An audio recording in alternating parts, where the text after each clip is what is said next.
Well, good afternoon, good morning, good evening. Welcome back to OneTapTales, where a bunch of first-time D&D players get together and play some Dungeons & Dragons online.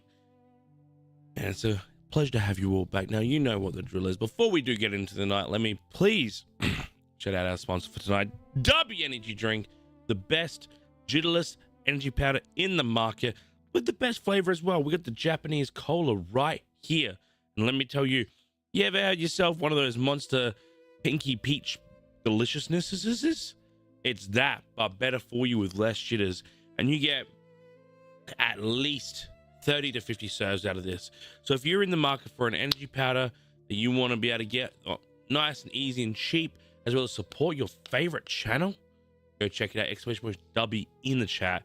Use the code there and get yourself some W Energy drink. As well as I want to shout out our creator program partners over at Razor Energy with the best in streaming and gaming equipment. Me got that Razer Chroma V2.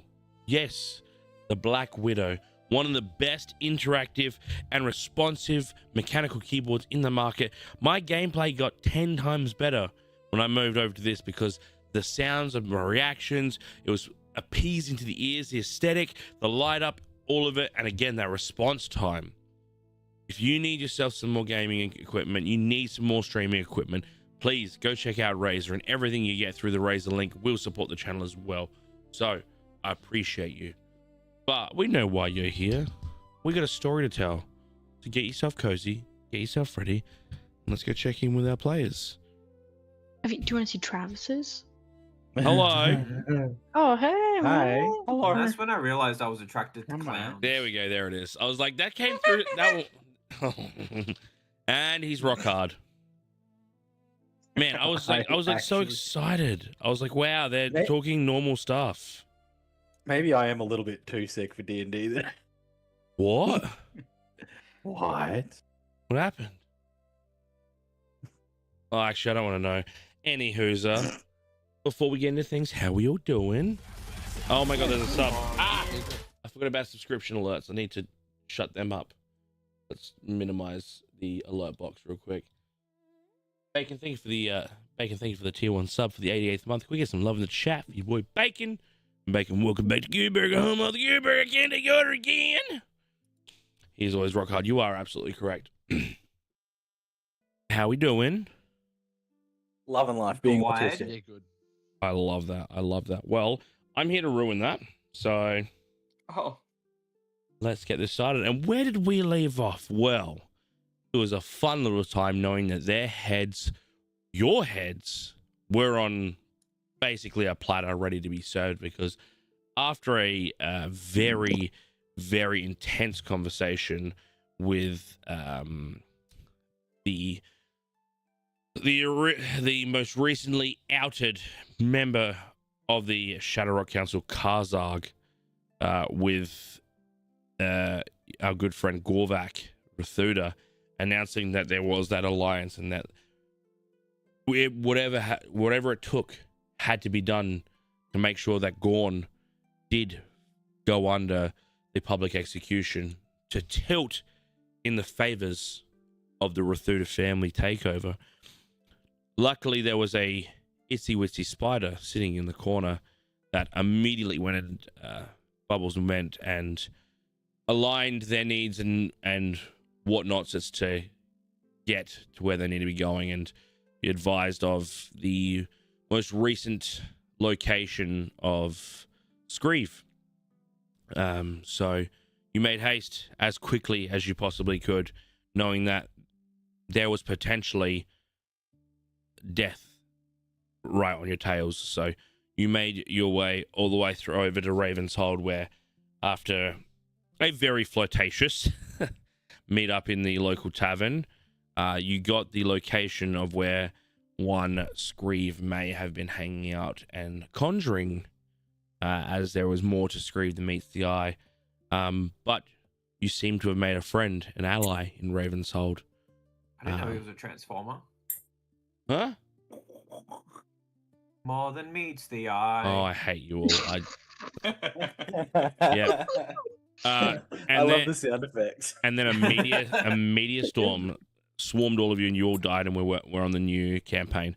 No, but you made a friend, an ally, so you have connection in Ravenshold now. But nonetheless, you made it to your way to the graveyard, and after a very quick stint, realizing that was some spy rats keeping their eyes out, you did manage to find Screeve, who was conjuring, and my were they conjuring after a skeletal army was risen around you and some very powerful necrotic wizardry and necromancy was used, barely getting out alive, a few visiting death's door, but in the end victorious nonetheless. And after a quick investigation, you found yourselves with a brand new ring, which identified to have some necrotic resistances, and a key. What is the plan now? Now, I will remind you, you are on a countdown. One for the days before the public execution, which you do know is at high noon in 4 days, and you are currently is noon. It's you are at the peak of night on day 3, so you're about to turn over into day 4. You also know that there is the children of Gorvak hot on your tail, not knowing how close, but not worth the risk to potentially run into that, because you can only but imagine if you have a crime family on your tail that they're not going to be sending light work. And after also conversations with a certain merchant runner, you do know the extent of potential powers that can be within this family. So, with time not on your side, a traveling threat, and a key, a mysterious key, and the need to secure evidence to prove Gorn's innocence, what is the plan? What would you like to do?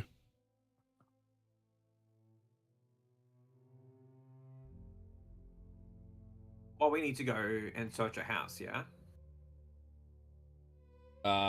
You Sorry. have a key. Yeah. We have a key to a house, but no actual evidence. Do we have enough time to check the house? Or check this dude's house? I think you need to. Yeah, I we think we can- need to check the house. To find any sort of evidence of literally cannot- anything. Also, just want to, delay. can you guys hear any music right now? No. No. Nope. No. How about now? Yep, All right, there you go. very faintly. There you go. I was like, I can't. Oh, yes, I I can. can do. Yeah, have some D&D music, everybody. Wow. Done. Wow, immersion. Wow. I got marshmallows. You got marshmallows. Wow. I've got Gatorade. Gatorade. But yeah, who's holding the key? Bubbles. Okay, yeah, I'll take it. It'll go Yeah. to the bag of holding. Well, just while you're holding, give me just a general insight check. So true, Turtle. I actually should grab my dice out. Yeah, that would actually be like a really Yes. good idea, wouldn't it? Yeah, that. Also, I did something dumb and I sprayed a bunch of bug killer up in the roof to get some of the bugs out, Oh, and I it went just- in my drink. Oh, chug. Yeah, I can definitely taste it in the back of my throat. D and D. It's dynamite. Fucking idiot. Fucking monkey. I just dumped my entire dice bag everywhere. It was a bag inside of a bag, and I just dumped it out, and I just So was it a bag of holding? A bag of holding inside of a bag of holding. That's the inside cataclysm. of Chrissy's asshole. Okay, we're just gonna dig in here and hope to God I find a D20. No. Yeah, it's a D20. Rolling it on the floor. That's a dirty fucking 20. Dirty 20. Yeah, looking No, at it's this. a dirty fucking 20. Oh, Thank you very dirty much. fucking 20. Thank you. Looking at this key and remembering the aesthetic of Ravenshold, you could ascertain that this would be a key for a door, like an old Gothic door. It's rusty. It's thick. It's got multiple inserts. So this is definitely a key to open a front door or a door. Would we have time to go to my lovely blood-sucking mistress? Uh, That is completely up to you. I can't tell you if you have enough time or not. Those are your decisions. Would you guys be wanting to go try and find his house, or would you want to go ask the beautiful blood-sucking mistress if she has any idea? I think we asked. time-wise, yeah, that's going to be the most effective use of our time. I think we could ask her. Oh no, you've convinced me. Around. Oh, I'd hate to go see her again. Oh no. Oh, what a shame. Shucks. I can't remember what voice I gave her. Okay, cool. Sick. She was like hot Dracula. Also, can you still hear the She's music? Lady Dimitri. Yeah. Okay, cool. Yeah. I don't want to hear the music. She was Russian. No, Okay. I don't know. I can't remember either. Okay, no, cool. So you want to make your way back to Ravensfold and Yeah. speak with Pearl Sinclair. Mummy, sorry. Mummy, sorry. Mummy, sorry. Mummy, sorry. All right, cool. Well, whilst you are traveling, you were a few hours out of town when it came to the graveyard, so we will take the day die and we will take it down to day 3. Was it a few hours? Yeah. It was about, I think it was like a 1 hour each way. What? And yeah, I you thought were we at got there in the like 2 seconds. peak of the night. Yeah, that's called storytelling. What? Wow, you could. Aw. The DM controls time. That's unreal. Oh gosh. But anyway, Good you've ticked over basically midnight as you reapproach into the town. The guards, sort of, you actually no, the guards are definitely there. One guard in particular, Bubbles, Mm. and I thought they were. Never mind. one who was a bit. Oh, was that the front gate? No, surely not. I'm pretty sure that was the exiting gate. I thought they were the front gate. No, because remember you were saying you were going out to a graveyard, and they were like, No. These were the guards that were leaving when we were leaving the big, huge town, and we were trying to escape at night, and they. Got were you. like, Yeah, they were hard spy. I Dang. remember the men I flirt with. Thank you very much. Dang. Other than my husband. Dang. Oh, I was really excited. Well, either way, these guys are like, you can sort of see them pitched up on chairs at the edge of the gate, at the entrance. Not the Yeah. only thing that's pitched up. Tents pitched and everything. Anyone want to give me a perception check? I'll do it. Okay. Anyone can do it. That's Anyone fine. can do it. It's just a 12. Wait, 12. Deception. Oh. 12. Yeah, I also got a 12. 12. I see black. I got a nat 1. Oh my god. Oh. Starting out Off strong. to trip a on your own great foot. start, aren't we, Christopher? With a 12, they're very motionless from what you can see. They're not dead, but they're motionless. In what? As you get a little bit closer, you hear.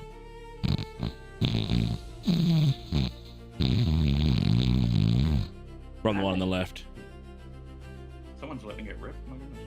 Yes, they are Excuse me, dropping sorry. their guts. Yes, absolutely. Sorry. You would get to that point when you would realize they're both asleep. But yeah, you travel back in. So are you heading straight to Pearl's poison provider, or are you looking yourselves for a potential home for Screeve? Yeah, do we rest? I get some. Yeah, try to get some rest. I Um, would like rest. We need information. We don't really have time to dig around. True. But if you, you take like a I'm quick not little. fussed. I'm just a little bit exhausted.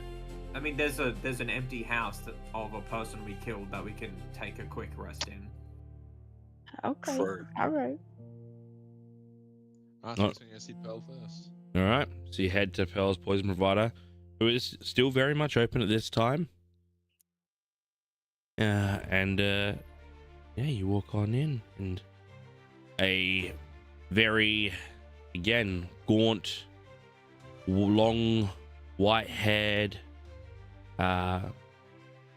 fanged face. Looks over. Oh, welcome back.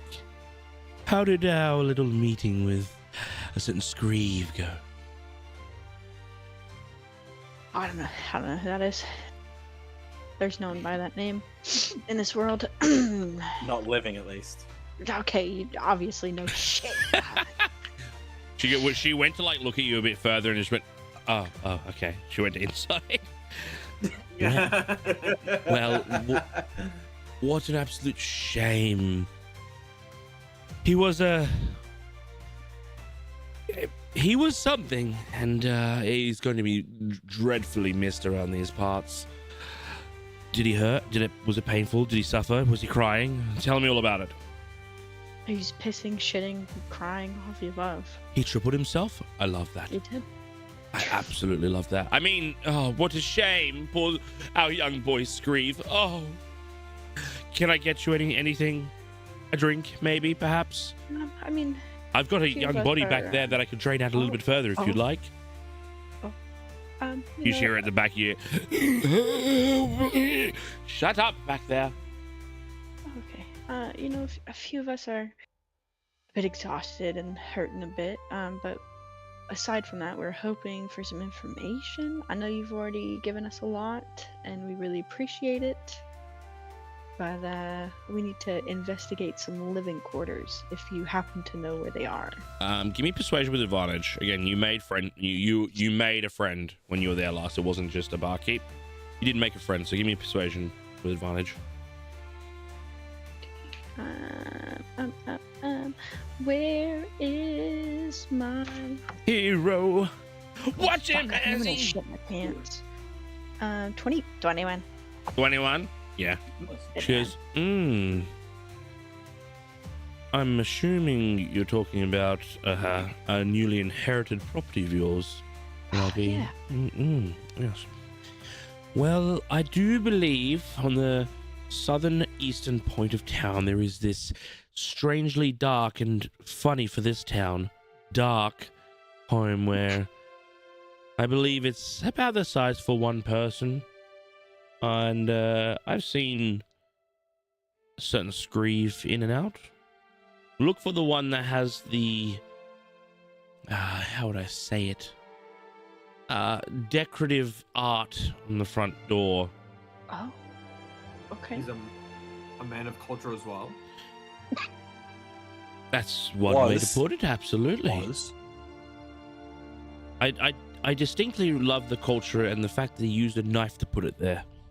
But nonetheless, you can find the abode there. Now, would you so happen to have anything to help with a little bit of exhaustion or some ouchie boo-boos, one might even call them? Oh, darling, when you don't sleep anymore, it's hard to help cure someone else's exhaustion. That's so valid. I could make you a drink, but it's not really going to help. It just tastes fantastic. You've convinced me. All right. Really pulling my leg here. All right. What are you feeling, darling? Red, white, brown, blue? I'm a light kind of gal. Or white? Fantastic. And she just On pours the like sweeter side. she finds like the equivalent of like a dandy Riesling. Oh, beautiful. She pours it into like a very similar glass as she has. Give me a perception check. Oh, please tell me she drugged me. Oh, please. Mama. Perception 10. You don't see the leftover residue of a previous red delicate drink that was there. That's fine. Cheers, darling. Base Oh, aids. beautiful. Take you. Ting. Do you drink? Oh, fuck yeah. Down the hatch. It's delicious. A bit bitter. It's very hard to think that you'd get something super sweet in a place like this, but nonetheless, it's a lovely Riesling. And yeah, down the hatch it goes. Ah, Well, I was Lovely. just about to That's shut so up shop for the evening. It is quiet these times, so generally that's the perfect time for when Screeve does appear. So I would offer you a place to stay, but I don't think that your intentions are to rest currently. no, we unfortunately have some business to attend to. Well, just remember, But your hospitality has been absolutely delightful. there's never the best hospitality than Pearl's poison provider, and always remember the poison can be provided whenever you need. But for now, I will. I give it a little wink. enjoy your evening. Give me a persuasion. Give a persuasion check. Ooh. That's a 10 again. Okay, all right. She looks at you, darling, please, you're way too young for me. That's what you think. But no, Age is just a number. Okay, Christopher. yep, and Calm cellar's down. just a room. Yeah. Yeah. Suddenly, Yeah, we went there. That's crazy. Yeah. All right. So you've been led in a direction. On the bike. Yeah. So give me, because you've been given sort of like the general directions, give me survival with advantage. Whoever's leading the troop. Oh, I'm on it. Right? I'm fucking on it. I mean, Oh, no I can shit. go if we want another now. No, no, I fucking do not. That is a Sunday one. 21. Yeah, it's not hard to see. Like everyone else's houses are a little bit gothy, and then there's this one. It is a very. Have you guys seen Monster House? Oh, Yes. Hey, yep. Yeah. Go to the movie. Turn that into like a standing alone, like bachelor studio apartment, and then you just see like all sorts of weird carvings on the front door. Before we go in, Mm-hmm. can I cast Detect Magic? You absolutely can. What are you looking for? Any sorts of wards or just literally any sort of magical effect or creature or anything that is bearing magic? And what's the range? 30? 30 feet. 30 feet. I'd like to stand right at the front door, but not go in. And I'm pretty sure to take magic, you also get to like the type of magic, the school of magic. Is that correct? Yes. Yes. Yeah, cool. Yeah, you like walk towards the front door, the whole house lights up. The house itself is just mixtures. You don't ascertain in the house that there's really, like, from the front door to maybe like 20 feet inside, you don't ascertain as like abjuration or conjuration, so you don't feel any traps, all that. But the whole house itself is magic. There is, whether it be the magic is just seeped out from concoctions, or if he turns the lights on with his hands, like there is magic everywhere. This necromancer, he had the Google Home from magic. He'd walk in and be like, "Hey, house, light up."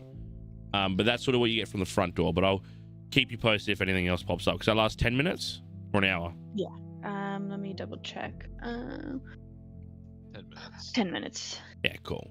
But yeah, nothing hazardous to the front section of the house. Okay. All right. And then I'm going in. All right. You using the key? Oh, fuck yeah. Dink. Door opens wide, and it is pitch black in the house.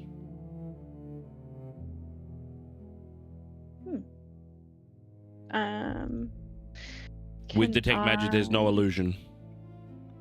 Yeah. Oh, my fucking headset's about to die. Is there? I thought I had. I do not.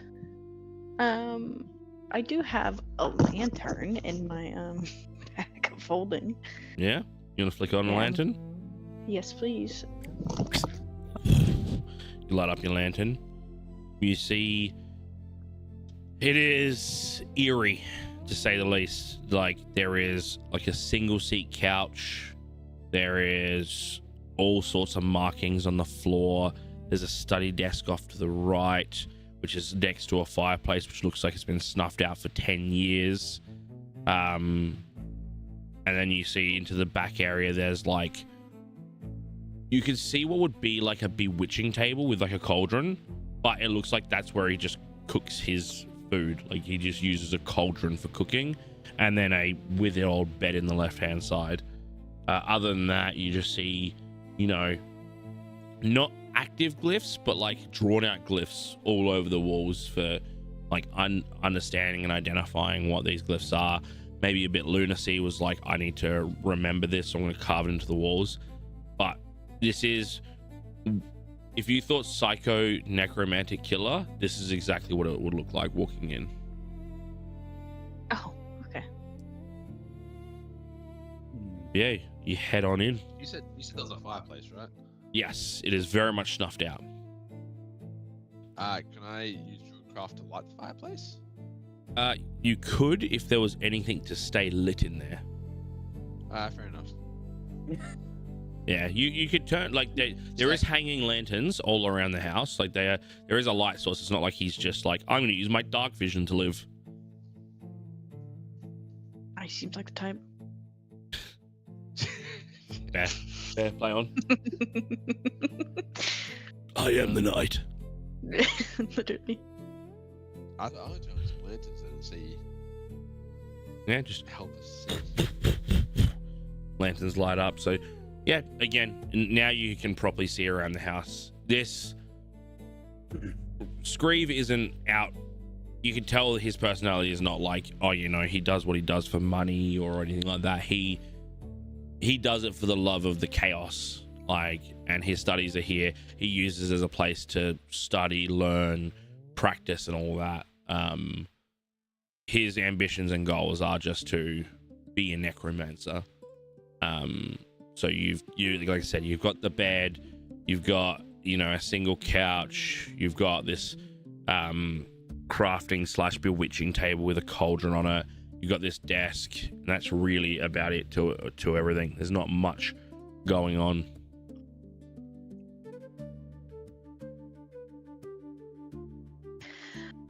I kind of just want to start tearing shit up. I will Find anything. I will say, as you get sort of closer to the back area, Bubbles, give me a perception check. Or just, yeah, give me, what's your passive perception? Is it more than 12? I'm about to tell you. Passive perception. How do I see passive perception? Oh, right there. I'm fucking, yeah, it's 13 actually. 13.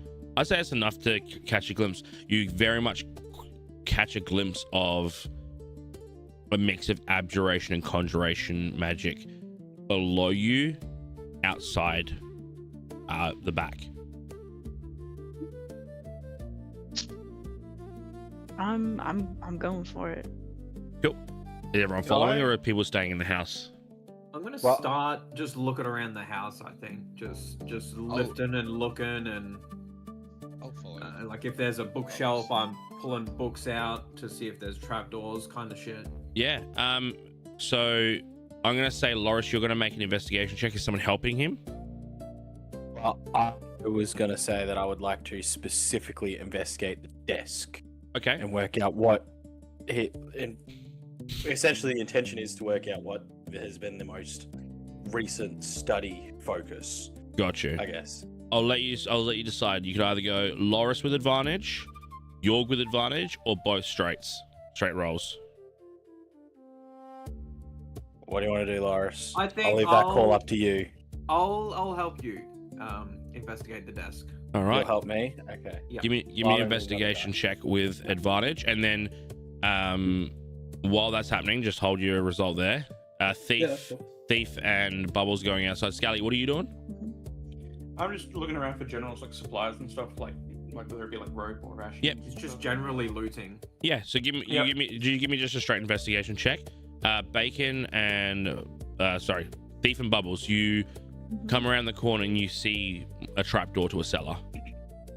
Oh, There is the abjuration, conjuration, magic is coming from this.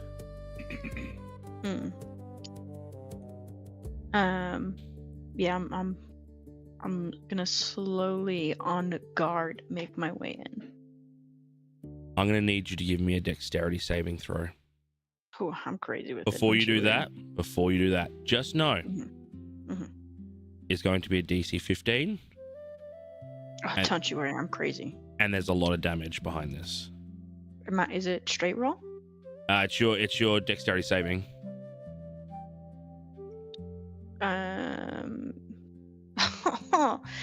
That's a dirty fucking 20. Dirty 20. That's a dirty fucking 20. I'm also thief. I'm gonna need that from you as well. Wait, how close are you, thief? Honestly, Yeah, look, I'm probably close enough that if it's a dexterity throw of any sort, then I'm probably going to need to make it. give me a dexterity saving throw for me.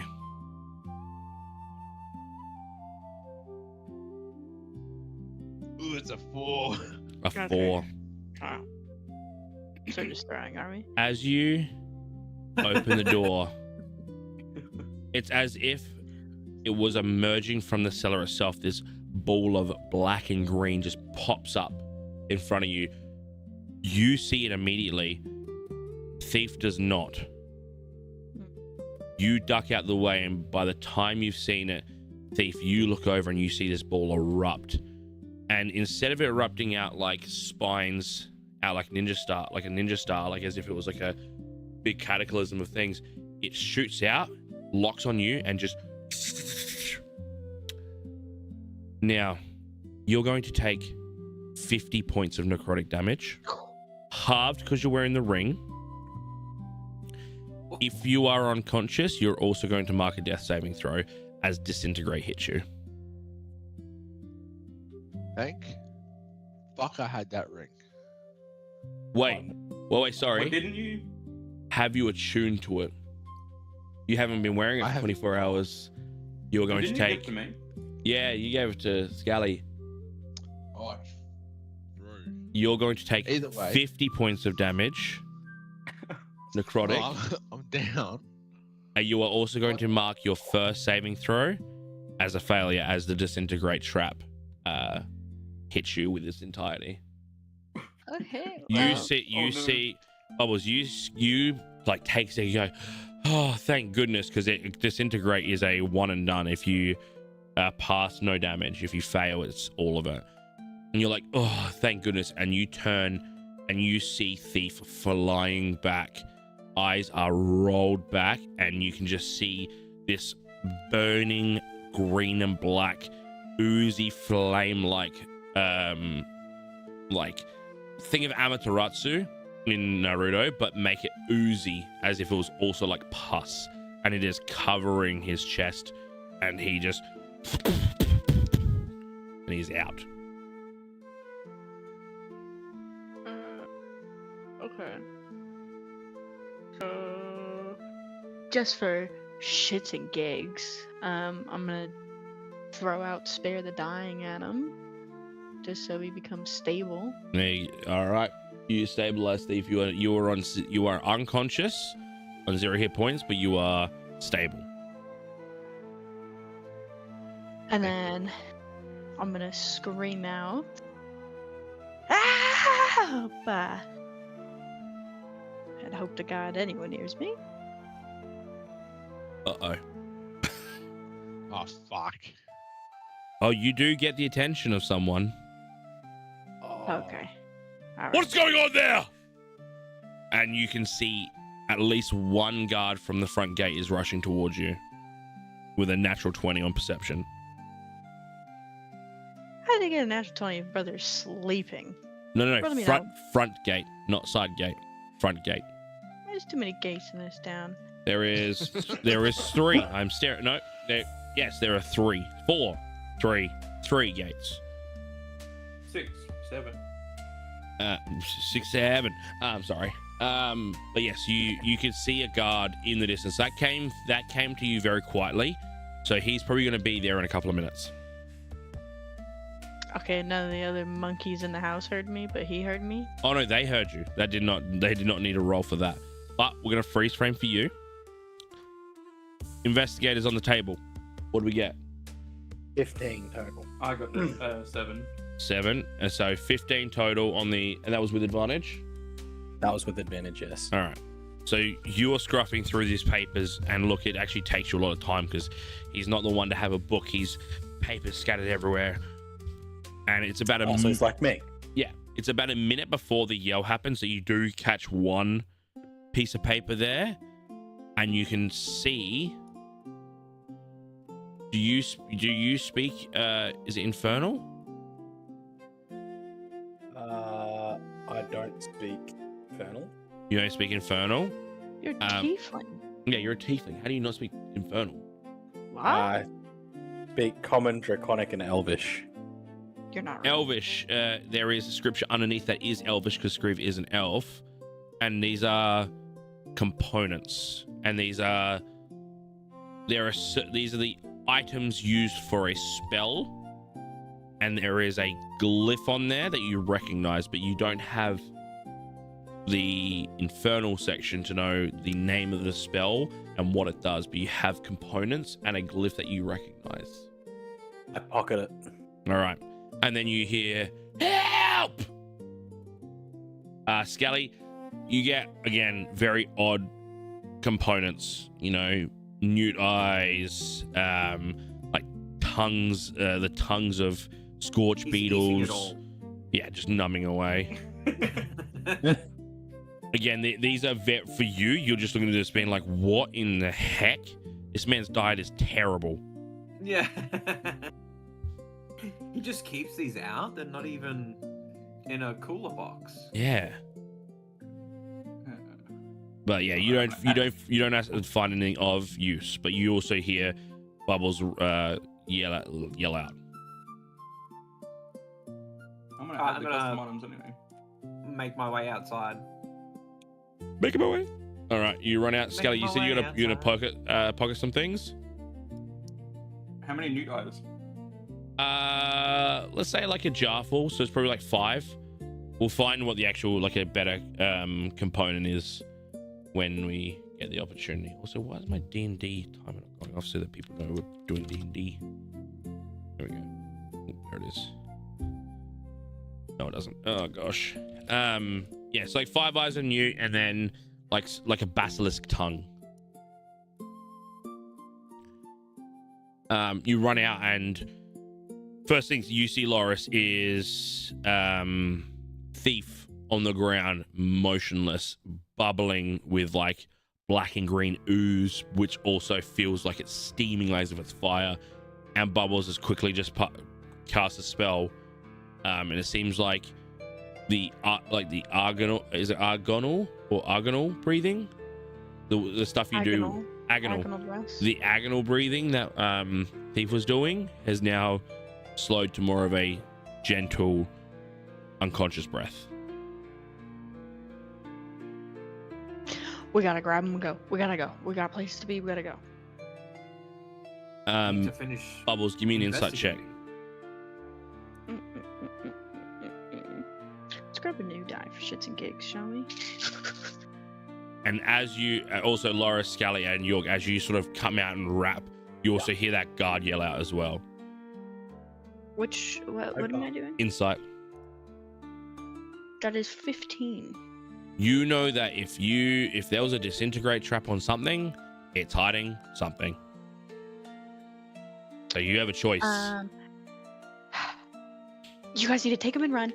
You guys need to take him and run and go. And don't go too far, but hide really well. Get far enough so when they come, they don't find you guys. And I promise I will catch up. I promise I will catch Wearing up. my I armor. promise. Ka-chink, ka-chink, ka-chink. Mhm. Pick him up.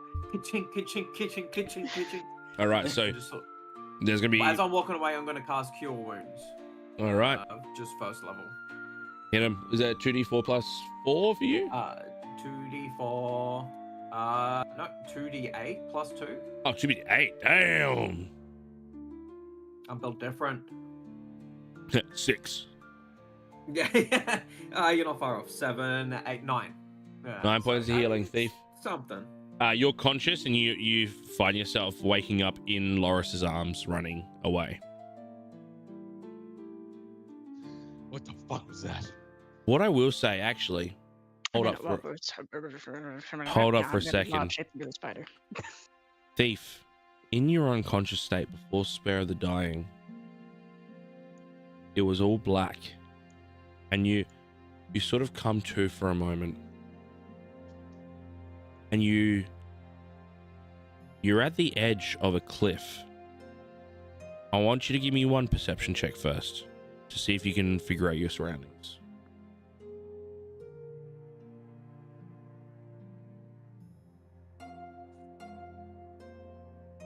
Sorry, I was writing stuff down. We say perception. Mm-hmm. It's a 13. You can't ascertain where exactly you are, but you're definitely on a cliff edge looking over the ocean. And you are very briefly in this dream and in that time you see in the distance clouds rolling in. The bolts of thunder, rhythmic, and they seem to start patterning until you see two bolts go straight down, and they bolt down and then collect at the bottom, and you see these two blue lightning diamonds, and then this flat, nearly pancake-like shock go through until it slowly turns up and falls out, and you definitely see eyes and a face, and you hear those, "We will need to talk. Find me in your sleep." And then you wake back up. Would you leave the keys up on the table? I said still, holy fuck, what the fuck was that? Oh, I don't know. I was just told to carry you. All right. Now, what I need is from York, Thief, Loris, and Scully. I need you to give me a group stealth check. Oh, Yep. I'm the stealthiest. Let's see. What? Yep. Give me it. Fuck, Chris. I got 7. 7. Okay, fail. I Thief, didn't get the worst at least. Out of 23. success. Loris, 9. 9. Scully, Nat 20 plus 1. natural 20. That'll be 2 successes, so that bends the odds. You guys duck behind in some trees and some bushes very quietly, just sort of peering down. Bubbles, what are you doing in this moment? You've probably got I about am 2 minutes. wild shaping into a spider, finding a nice little cheeky web. All right. So how many more wild shapes you got? Because that's 2 without a rest. No, that's 1. You rested on the way. That would be 2. No, you rested on the way. No, you didn't. No. Yes. No. No, that Yes. would be No. wild shape number 2. Yeah, we did. We did rest on. Wait. No, you did not on the way.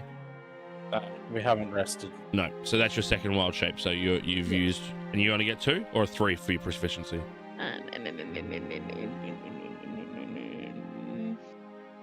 That would be my second one.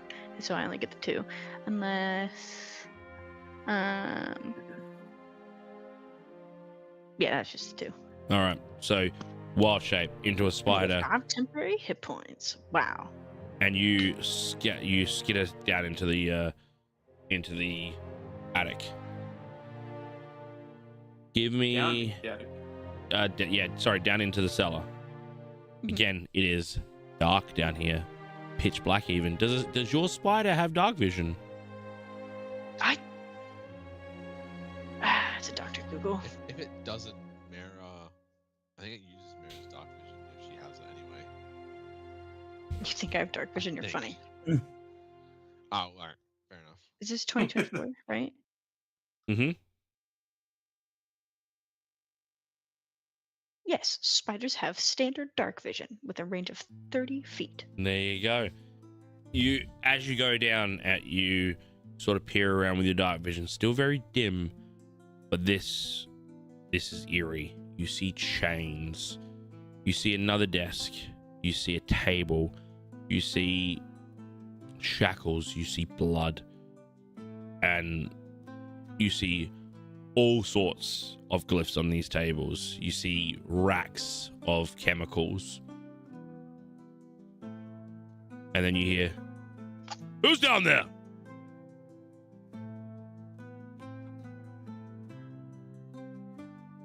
"Will I have to come down there?"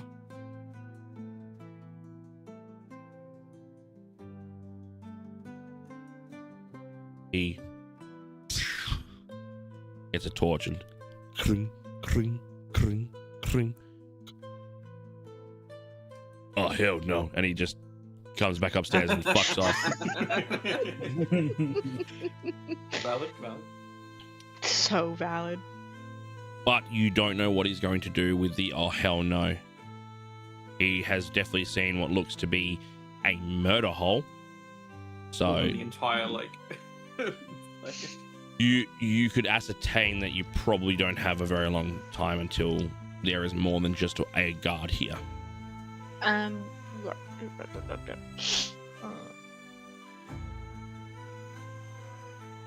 like to take a nice mental note of the glyphs. Mm-hmm.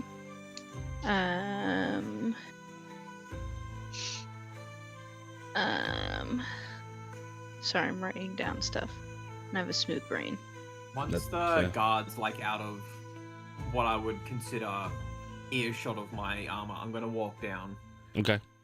and sort of just have a look around. Tink, tink, tink.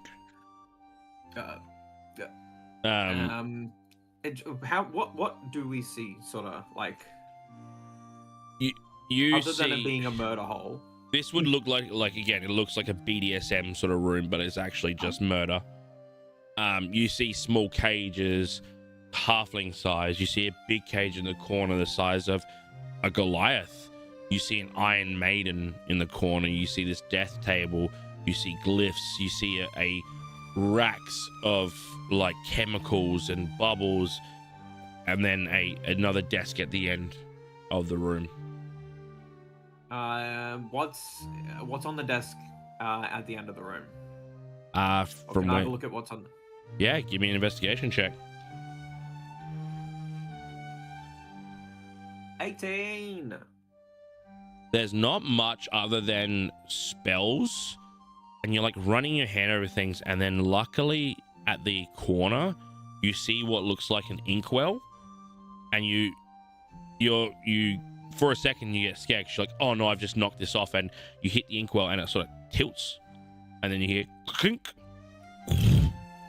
and a secret little drawer pops out the front, and there is but a standard journal.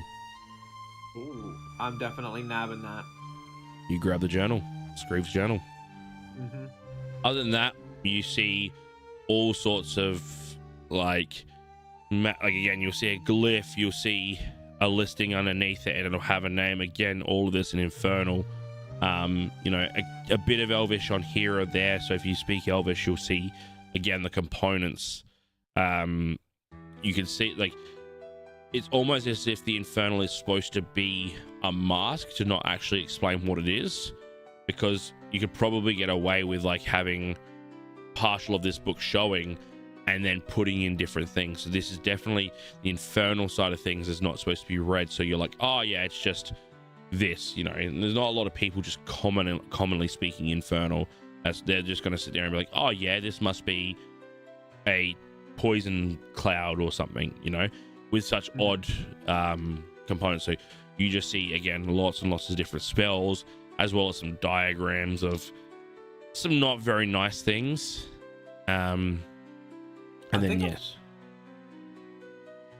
Anything that's got Infernal on it, I want to grab, and I would say, Bubbles, put all of this in the bag. Just throw it in the bag. We can sort it all out later. Money in the bag. Yeah, you got like 30 different spells. Sick. It's all in the bag. In a Carrying around a bag. mini nuke. In a bag. No bag. Bag. And then without wasting too much time, I feel like we've got what we need, so I'll probably make my way back upstairs. Sounds good to me. All right. You get back upstairs. Oh, yep. You go. No. That's basically what I was gonna say. Yeah. You come out the cellar. You close up the cellar. I think we leave it open, right? Okay, leaving it open. Yep. Cool. You leave the cellar open. And then we need to go. Every so often you hear the clank of like a cling, cling, cling, cling, cling, cling. We need to go, guys. Like, go. And yeah, I think we make our way maybe in the direction of the tavern. But if the light's off, we might just have to keep on trekking. Sounds like a plan to me. So you're heading back to Pearl, or are you heading out of town? I think back to Pearl, because I feel like we need at least some sort of sleep. Or whether or not Arguably it's some sort of alibi. Yeah, Yeah. that too. Okay. You head back to Pearl's. Pearl's has closed up shop for the night. Oh, mistress of the night, my queen, beautiful woman. What I want you to do is I want you to roll 2 dice. I want you to take the one that is furthest away from 10. 2d20s. Yeah. So if you get a 13 and an 8, your 13 is the winner. So closest to, sorry. Furthest away from 10. So it's not 10. 10's to So what did you roll? 8. 8's the farther away one. 8. I rolled an 8 and a 10. Which is bad luck. She does Okay, not well. live. She does not live here. She has gone home. I got this, guys. Don't worry. Oh fuck! Here we go. You are. So you have some sort of big idea, big fella? No, leave me alone. You see a few lights all of a sudden flicker on as you are yelling in the street. No, hey, I'm singing. Thank you very much. Doesn't matter. You are still waking people up from their slumber. For those that do still sleep. I'm gonna sit down and start crying.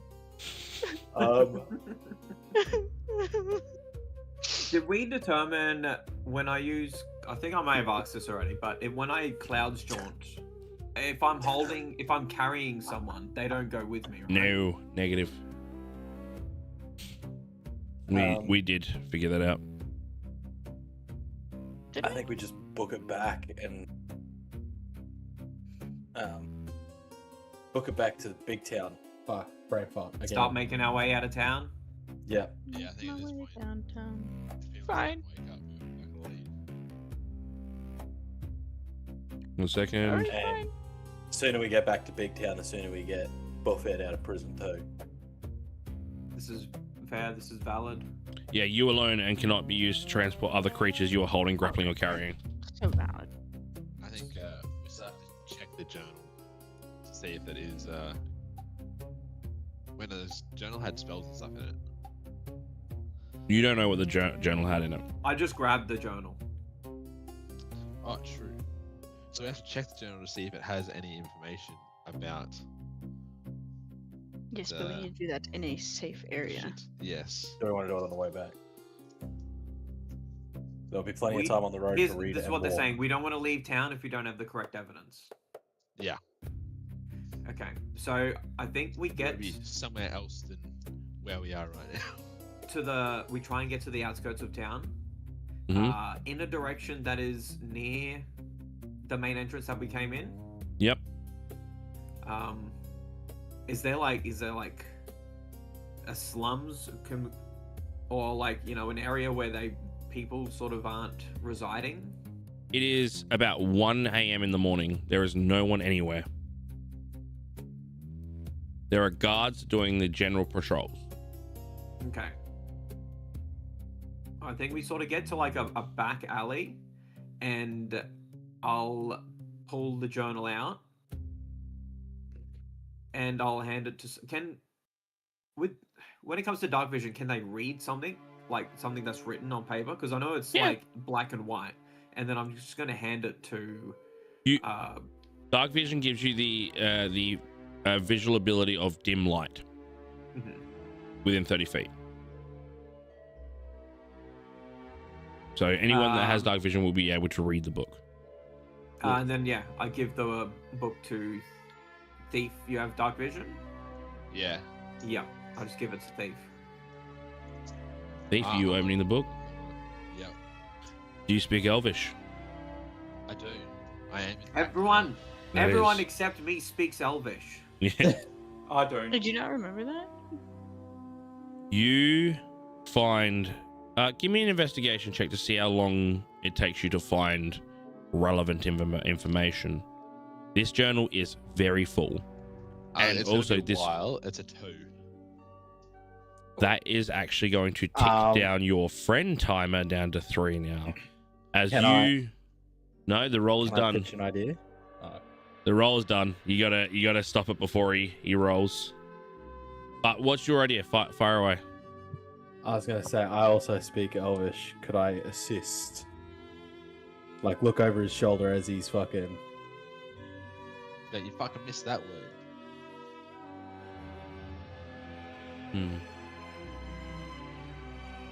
I'll say this. I'll give you a choice. I'll put the timer back to 4. You can attempt to help. If he does not make the success, it is going to tick it down to 3, but you will also not be quick enough to hide the book if any guards were to see you. Oh. Up to you. I'm in late night reading, right? It's not weird. A group of people standing over a fucking book.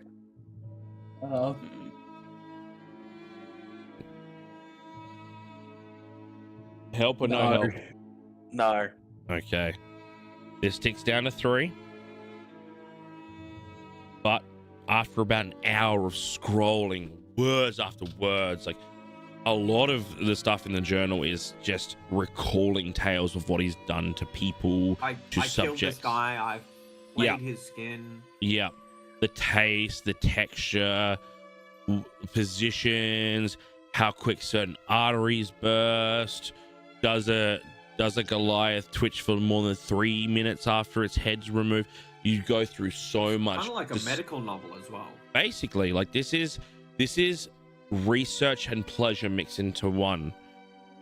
Until you get more towards the end of the pages, and you're doing this for about an hour and a half, but each time a guard your guard sees you guys, you're sort of just chilling, like you're just being casual guys in the middle of the night, and they just sort of they pay attention to you, but they don't like see anything weird about it. You're just chilling. Guys being dudes. We're just a bunch of teenagers hanging out in the park. Just some dudes being dudes, you know? Yeah, dude. Dudes. But it's towards the end of the journal that you first see the name Gorvak pop up, and you know you found something. And then you read on.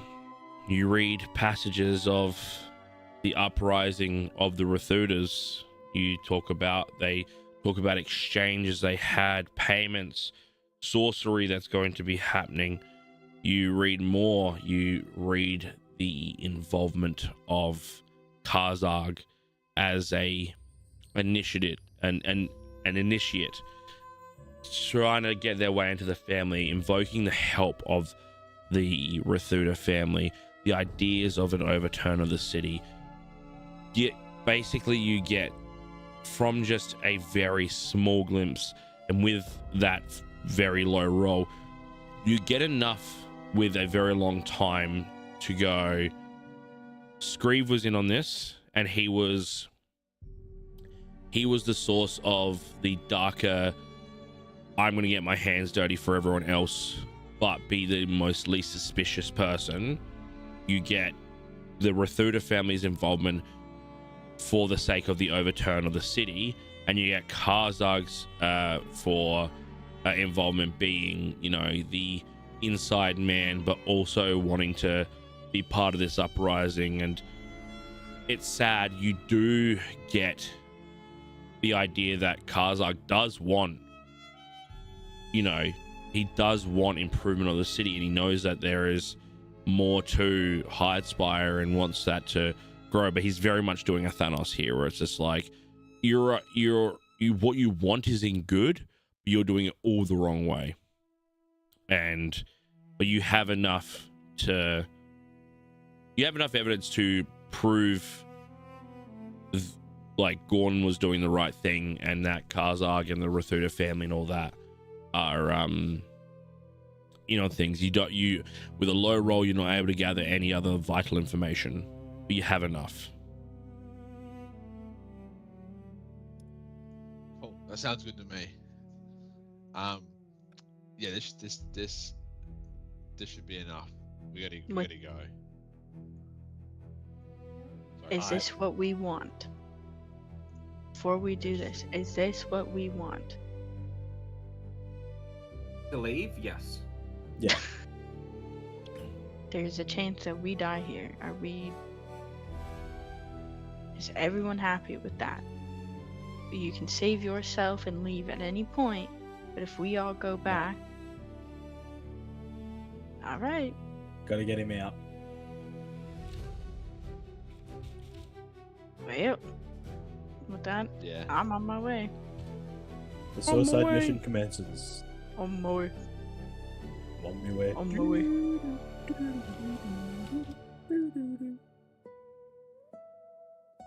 All right. No. You make your way out. Now, you have options. It is the dark of the night. I will say this. You know that if you take the path back, you'll have about a day before the execution is supposed to happen. That's knowing the track, and the survival checks will be pretty easy because you already know your way. However, if people are traveling in this general direction, knowing that the Screeve was probably in this general direction, it'll be very hard to evade any oncomers. You would need to think of a plan, and a very good one, and be very lucky with it, because the people that are after you are going to be thorough. So you can take that route. Otherwise, from Ravenshold to Hidespire, as you were traveling, you did notice that there is a full-length forest from one to the other.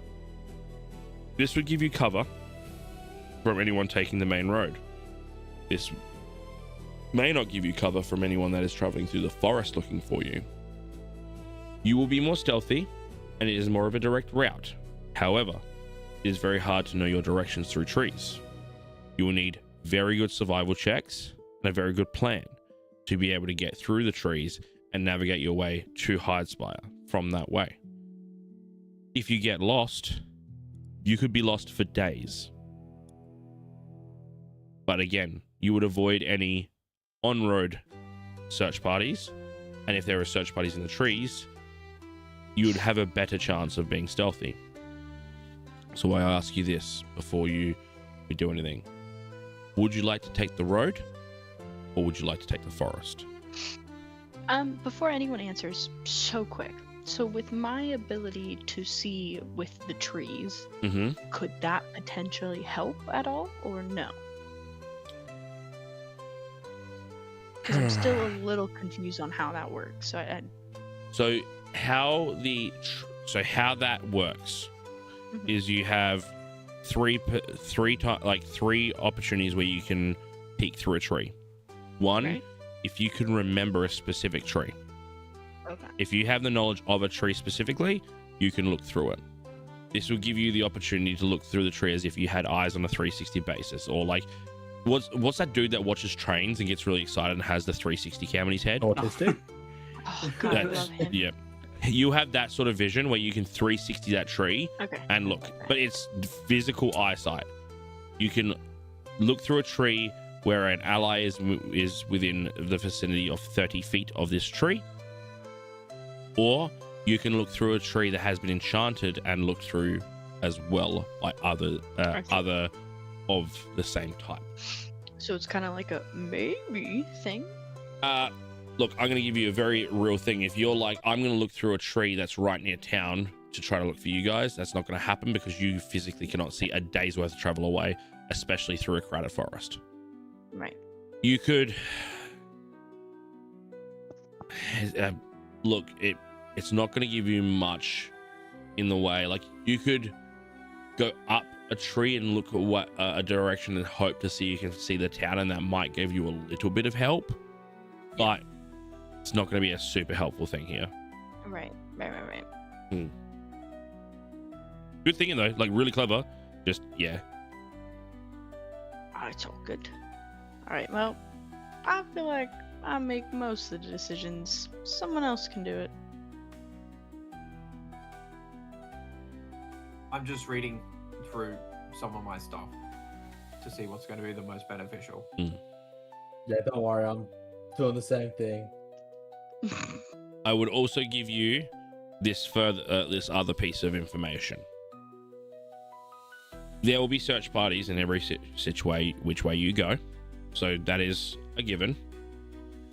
One will be particularly more dangerous than the other.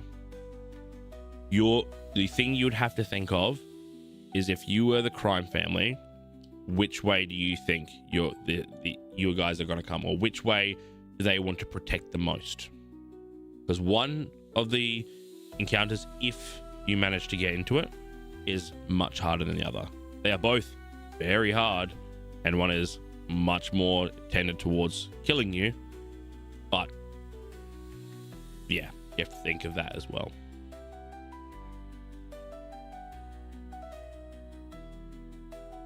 So, I'm just reading a little thing here.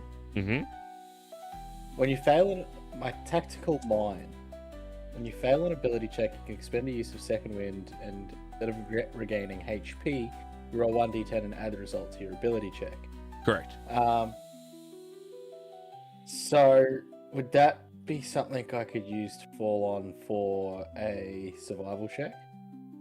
So if the survival check is a failure, you can use tactical mind, expend a second wind, and then roll a d10 to see if you can lift it high enough to pass it. Yes. Right. I vote Forest.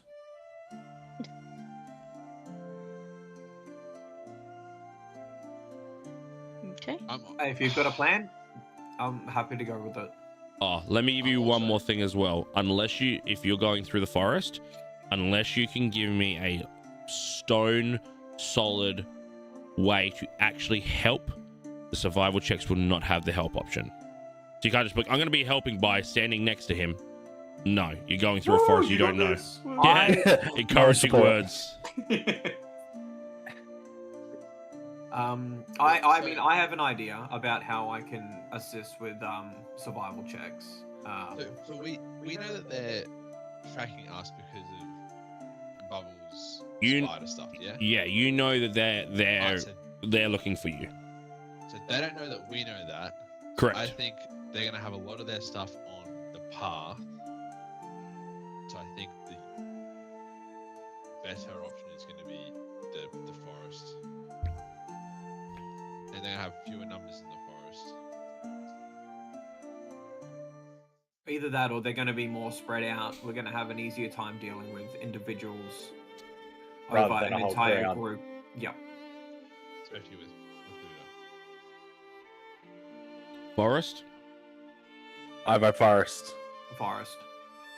2 for 3. I'm also Yeah, voting Forest. 3 out of 4, 4 out of 5.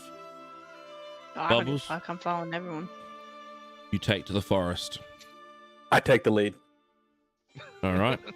So, you enter the forest. 30 minutes in, you sort of look at the trees and you realize, yeah, there's no hope of like just darting like knowing your darting plan straight there. So you are absolutely going to have to will the world of the forest. So, whoever is helming this, please give me a survival check. Helmet. If you are trying to give the help action, you must give me some good shit to make the help action work.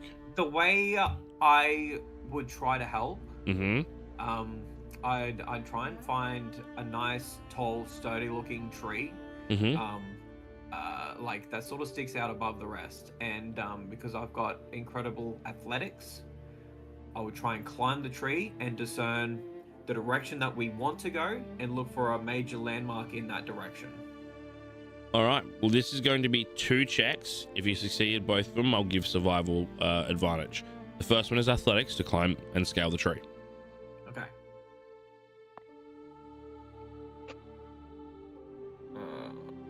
23.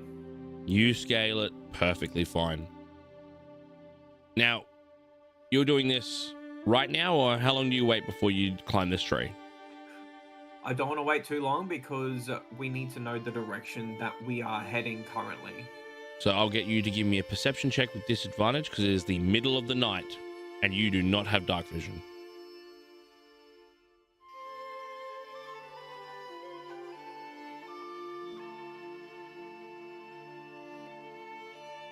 Eleven's not bad. 11's not bad. The moon does not give you enough light to ascertain any direction, any landmark. You've walked into the middle of a forest, you've climbed a tree, and you're hoping that you're at least going to get kilometers worth of vision.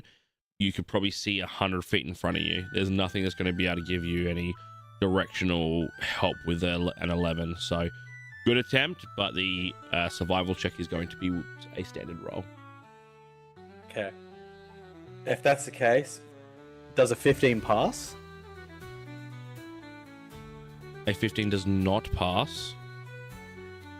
Tactical mind. All right, burn your second wind. That is terrifying knowing that 15 doesn't pass. You don't remember, you have walked into a forest that you don't Yeah, know yeah. in a direction that, and in the dark I'm as well. doubting it. It's still just scary. Oh yeah. So what? So roll a d10 and then burn one of your second winds. Yeah, I'm just double checking if I just add it to the 15. You do. You do. Add it to the 15. Okay, so that's 22. That is a success. The first stint of your leg, you do not lose any time against the Rathuda clan. You get a general sense that, you know, you sort of tactically mind yourself and you go, if I'm walking diagonally from the city, if I walk like this, if I hit a tree on my left shoulder, I need to keep walking until one hits me in the right shoulder. That means I'm walking straight. So you're using this like equilibrium walk of like, I want to hit a tree like this each time, and that means I'm going straight. It's like rowing a kayak with one oar at a time. You know that it's going to swivel like this, but you're going to make your way straight, and you gain enough idea that for the next 8 hours, you do find yourself traveling in what seems to be a generally straight direction. The sun is starting to come up now. You are seeing a little bit of movement and light within the trees. This very much feels like Hidden Leaf Clan forest, you know, that surrounds them in Naruto. So thick trees, but healthy looking trees. You keep pushing forward. You like tree after tree is passing through. There's no expanse here. There's no life. You see a casual river pop by. You keep soldiering forward. You're not distracted. This tactical mind being like, I need to keep my friends safe and I need to keep them alive, so I'm going to keep going. You keep soldiering on. It's about 10 hours now, and you've done all this walking and you've really started to get things going. The exhaustion is starting to kick in, so we're going to have another survival roll here. We're going to have a second survival roll here. Well, can I assist again? Would you like to climbing a tree? Would you like to do Yeah. the same thing? Yep, I would like to. It's there's more light at the moment. It's not like I'm not going to have disadvantage. What I will say, you absolutely be able to do this standard. Before you do that, I want everyone to give me a perception check.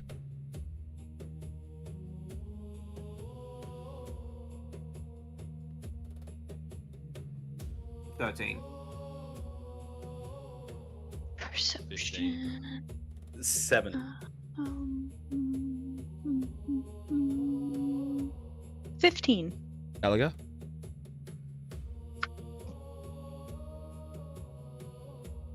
I'm guessing Gallagher is AFK.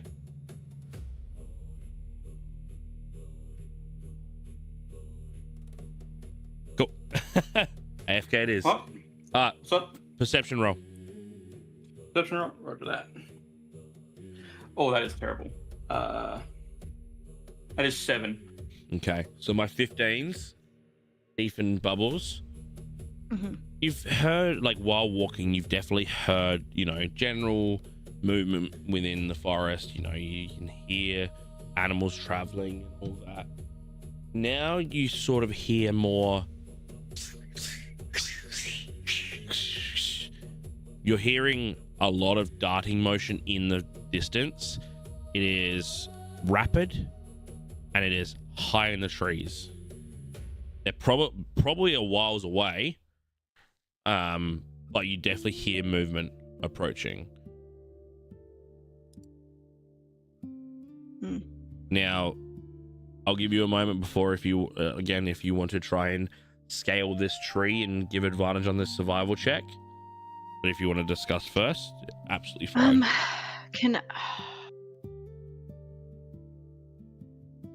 Okay, I have. Is there any way I can possibly wink scale the tree, but actually fly up to the gander? So you want to try to not give away your wings, but fly up? Yeah. Yep. I'll say you can attempt to run behind a few trees behind you and make a stealth check to see if you can do it. Okay, and then if I just want to fly up and say fuck it, do I have to do anything? No, you can just fly straight up. Oh, I'm doing it. All right. As you're all contemplating what is going on, for probably the first time for a lot of you, Bubbles unveils what she looks like. Can you explain to everyone what you look like uncloaked and unhidden? So, who would have guessed? Short. But bright pink hair, really fair skin, bright blue wings, that are kind of see-through, but not, and have a nice hint of blue tinge. Yeah. Kind of not that exciting, but differently exciting. With What the fucking? Had wings this whole time. Okay, now it's really not the time to have this conversation. Trying to not die here. All right. You fly up. Give me a perception check.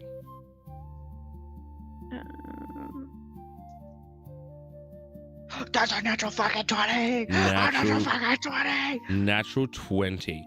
It's the wings, baby! It's the wings! So you got to award a natural 20. So the first thing you see is you can see directly to your like northeast or northeast, you can see High Spire. You are close enough to know the general direction, so you could definitely give a survival check with advantage for Yorg with ascertaining that.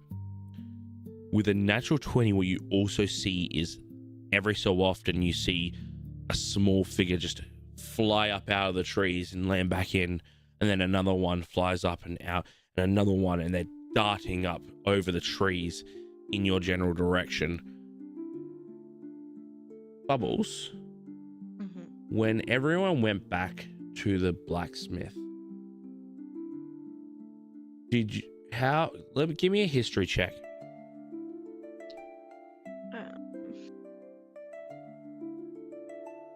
What was my history? Yeah, that's a freaking 18. 18.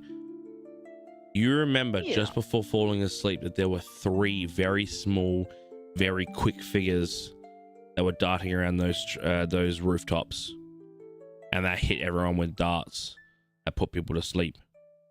And these things that keep flying after these trees look identical, and they are moving towards you, and they are moving towards you quickly, but they have not spotted you. Okay.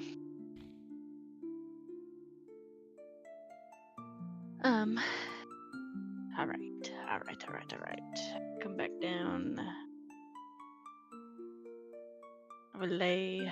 So, Hyde Spire, I'm thinking northeast. There are some figures. They're coming after us. They're moving this way. They're looking for us, so we gotta figure that out. You know how far below the tree line they're going, or is it just disappearing? No, they're like hopping up. They're like looking looking around, going down, popping up, looking at well, not at us, but looking in a direction. How dense are the trees, Turrell? Is it like dense or like? Getting closer to Hyde Spire, it's opening up a bit more. The first stint of your run was a lot more like closed off.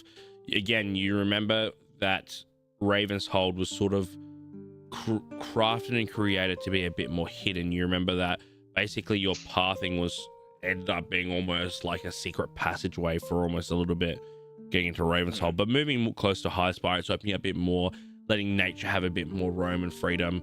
So this would be like a forest hike. You'd definitely be able to, you wouldn't be like if you got lost, like if you walked in there for half an hour, you could probably still like see outside and all that. So it's a bit more open now.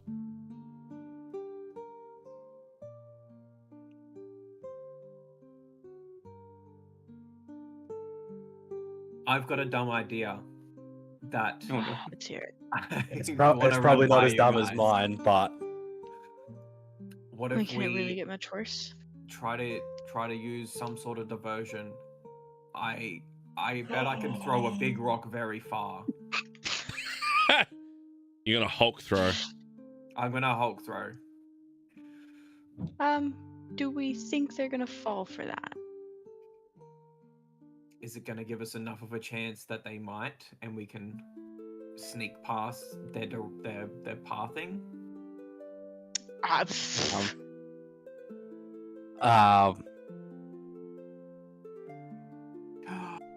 I have another Oh, okay, here we go. Okay. idea. Yeah. So I'm just rereading Thaumaturgy. Oh no. Phantom sound. You create an instantaneous sound that originates from a point of your choice within range, such as a rumble of thunder, the cry of a raven, or ominous whispers. My range is 30 feet. So say I made a sound 30 feet. Way the fuck? Well, the 30 feet is only 30 feet. 30 that's gonna feet draw is- them to us. 30 feet is Yeah. five of you standing up. Yeah, I've got a better idea yeah. than drawing them into us. But would that No, send that's them gonna draw around into us if we That's move gonna- the other direction? I doubt it. Okay, my last idea. We're 30 feet's spitballing. We've got like 20 seconds before we need. You're to definitely make a hearing them decision. getting closer. I can use Find Steed. I can send it off in a direction. I can tell it to make as much noise as it's running off in that direction. I can find my familiar, and we can send both of them. We just send them off in. We could even send them in two directions. One, north, east, east, and then, diagonally across from that to lure them away. I've got I don't- another thought. Okay. What if we just stuff Loris Jorgen, Scaliger into the bag of holding, and we just hide in the bushes?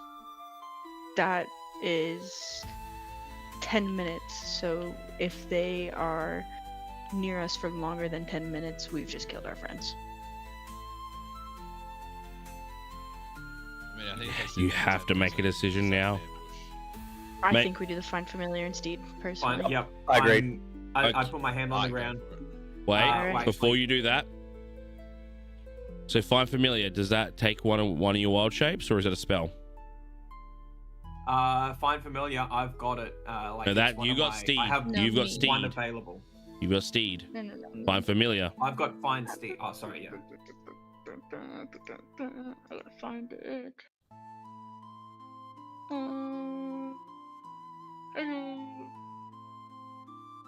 I can use a spell slot.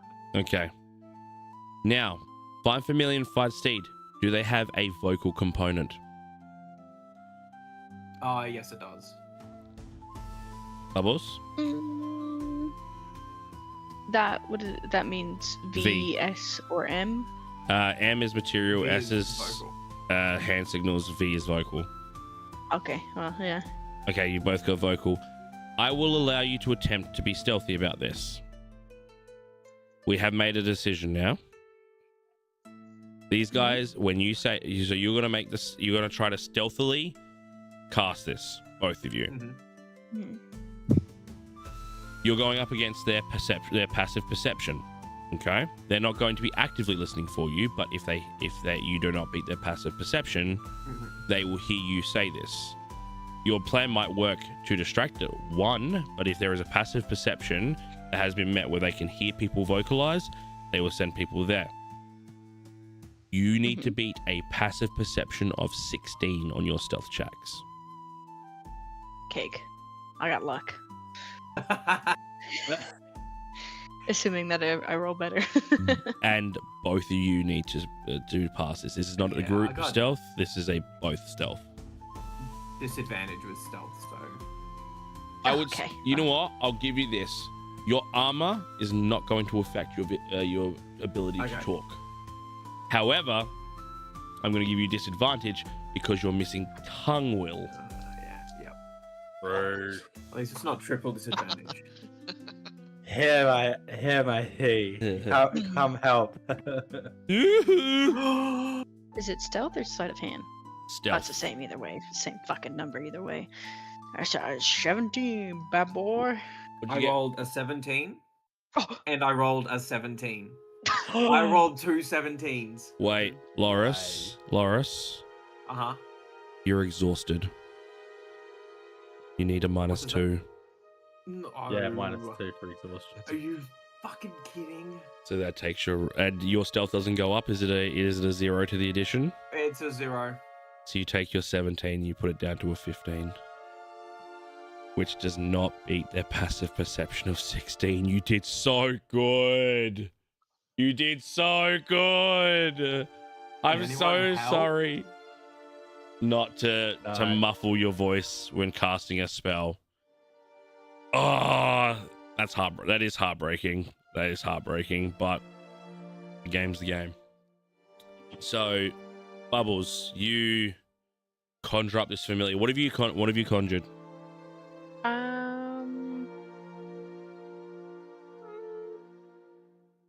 I'd say a bigger owl this time. A big owl? A big owl. Cool. And what is your steed, Loris? I am just casting, where are we?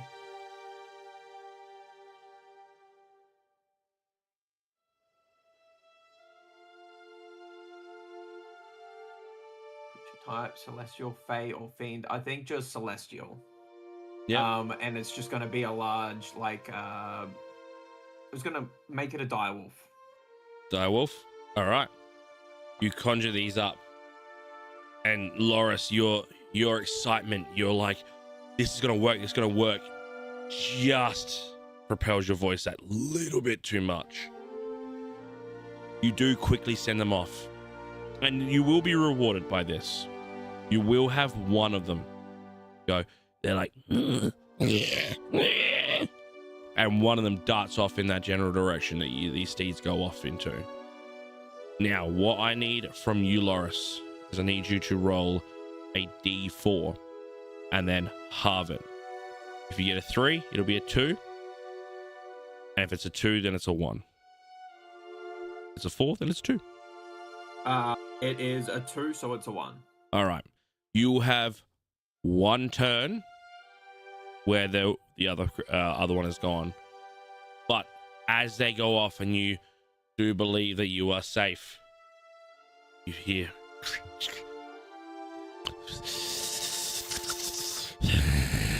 and I need you all to roll initiative. Oh my gosh. Hot dog, diggity dog.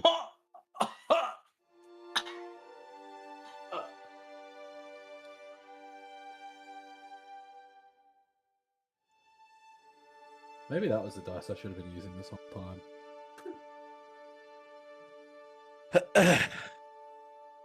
I'm going last. I'm definitely going last. Don't tell me you got a natty 1. I did get a natty 1. That also means you will be able to take a nat 1 plus 1 initiative, so it's 2, but it's a nat 1. Actually, my rules, that means you don't get a bonus action when you only get to take an action. Don't get a what? Bonus actional movement. Oh. Can you change your rules? Or I mean, they're your rules. You know, you can change them. You know. I sure could. Am I going to? Can I roll for persuasion against you, the DM?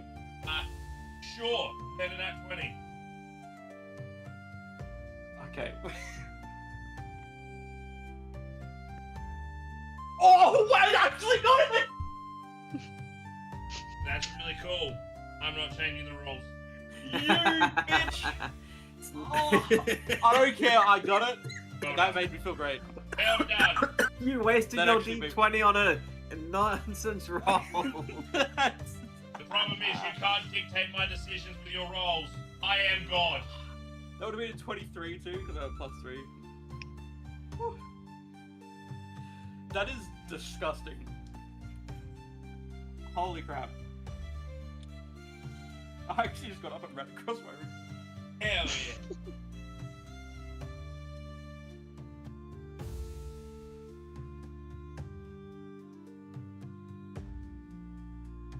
Next up.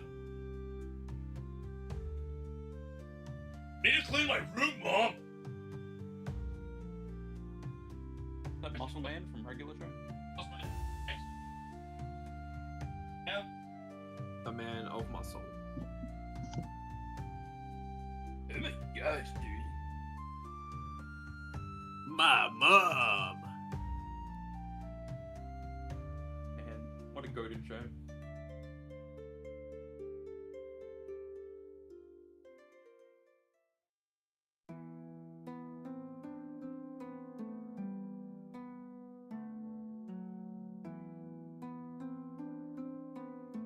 I'm back. Okay, cool. Actually, what we're going to do is while I get everything set up, we're actually going to take an early break. Oh. So, Yes! I literally just fucking sprinted to the toilet to get back in time. so we'll see you guys back here very soon. Okay.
Yeah. Never. And welcome back. So, let's get right into this. We find ourselves in the midst and heat of battle. You hear the gargling and grumbling of these figures, and you see them just poke their head down off the tree. Let me see how they do initiative. Ah, that's a really good initiative bonus of plus 10.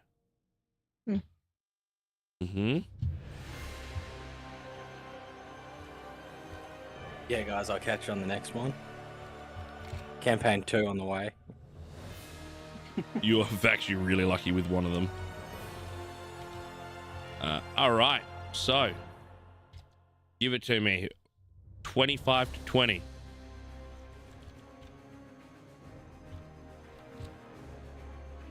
Hang on 1 second.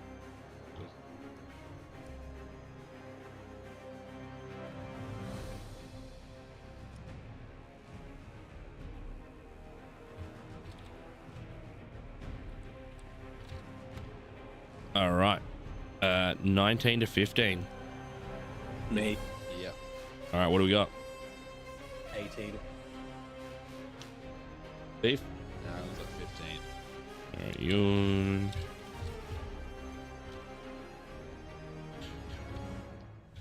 All right.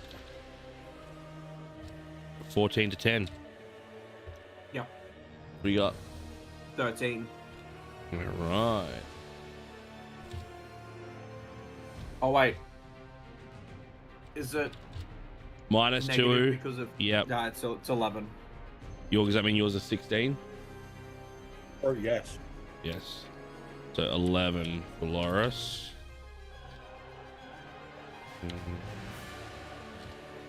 Yeah.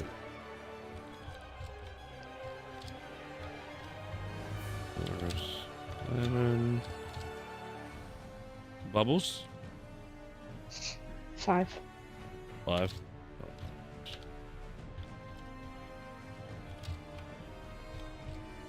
And the Scalaga, 91. Nah, you can't prove it. I had the VOD. No. The fucking mean no. All right.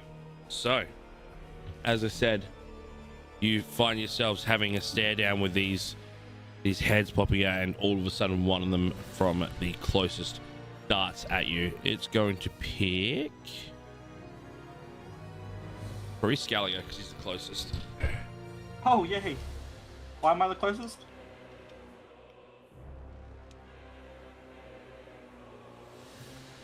Cool.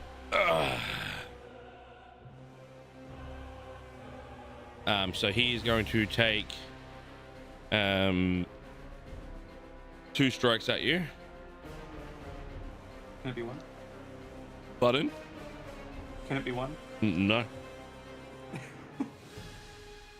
I'm so sorry.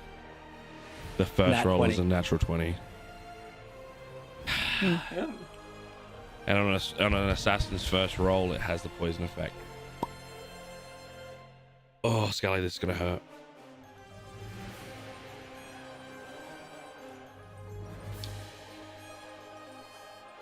How many hit points you got, Scully? Max or current? Current? 17. What's your max? 50.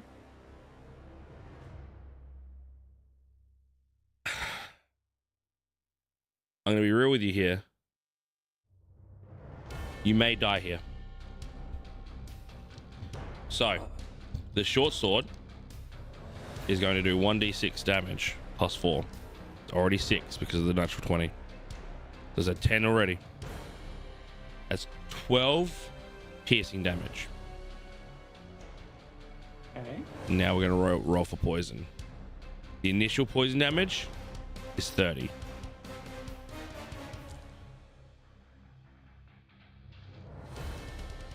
You rolled low. Yeah, this music can make this so much more intense. I'm actually afraid. You take 42 points of poison damage. I'm assuming That's you are not an instant. unconscious. Yeah. You are So that's unconscious. 12 piercing, 40 poison? 17. Yeah, sorry. Yeah, 12 piercing and 42 poison. You I thought would. instant was double your max. Pardon? I thought instant death was double your max. It is. So he's Yeah. unconscious. Okay. It's what your life is at that time plus your maximum. So if you're on 1, you're basically your maximum plus Ah. 1. It's not double your health. It's your health plus your max health Oh. on top. So 60 I something thought would it was have double killed this him. whole time. No, so Ah. that's That would what. have one-shot me if I was max HP, by the way. Damn. Well, that's what happens with a natural 20 with an assassin. So That's 54 damage all up. so you are downed.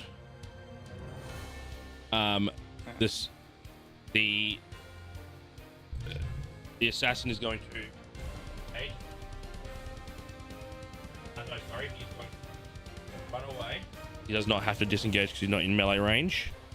And he is going to take a quick short bow shot at Loris. Does a 19 hit? Yes. It does hit. Okay. Oh, that's still a lot of damage. Again, the first strike on any assassin has poison damage, so this is again going to hurt. Is it the first strike though? Because it's the weapon. So each of them have their first strike as a poisoned weapon. So the short sword is poisoned for the first strike. The light crossbow is poisoned for the first strike. They need to take a bonus action to reapply it to each weapon. So they can reapply the crossbow once with a bonus action or choose their other actions. So crossbow is still poisoned. So you take 11 points of piercing. And yikes. 22 points of poison damage. Okay, How you looking? I'm up. I'm not looking good. Okay. And with his bonus action, you can see him sort of like clutch at his clothes. Okay. That's his turn. You're up with Thief on deck.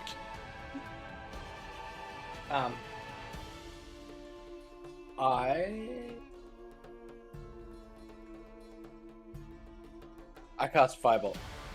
Firebolt at which one? At whatever's closest. All right. So you've got the assassin in front of you. Yep. You roll your attack.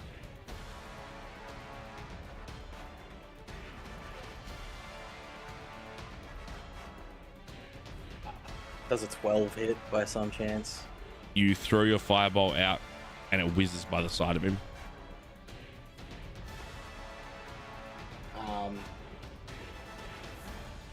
I think I I did. think you did. I can't do anything else. I already used my thing of a thing. Sorry. Can I Action surge. get you guys to just chill for a little bit longer? I just need to talk to the wife. Sorry, guys. This is Yep. the midst of battle, but like, I gotta talk to the wife. All right. That's cool. I'll be right back. Entertain the chat. Tell them all about I how don't you're know all if gonna you want die. that. Yeah, we're all fucking Entertainment. screwed. I hope everyone has backup characters, maybe. I've got Yeah, like I do.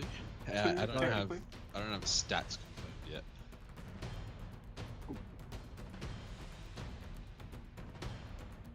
Well, you better get it going. If I want to get a failed death save through, can I heroic inspiration that? Yeah. Can you? To just It's any D20 test. Oh, okay. But there's still the chance that I can fail it twice, right? Yeah, It's there just a reroll. is. Yeah. Ooh. Yeah, it's But not if like it- advantage. You just get to roll again. Yeah. So I can at least guarantee take. Well, maybe not guarantee. I can at least reattempt and possibly take off, like miss having a failure, a single failure. You know what I'm realizing I should have done while we were not fighting, like when we had a little bit of downtime, probably reading the book or something. I've got Prayer of Healing. Oh. I mean, not that it changes my fate in this situation, but I it can't would do probably be anything. nice Well, for the it's group. 10-minute cast time. It would have been good for the group. Yeah. Yeah, it's something I needed to do before we left. Yeah, I straight up would have got one shot anyway. But I wouldn't have got one shot if I didn't roll a nat 1 on the last level up for my health. If he Oh. if he hits me with a poison, he could essentially like instant then there. I only have a 37 for max health. Must be nice. So Been a pleasure. I could very easily die.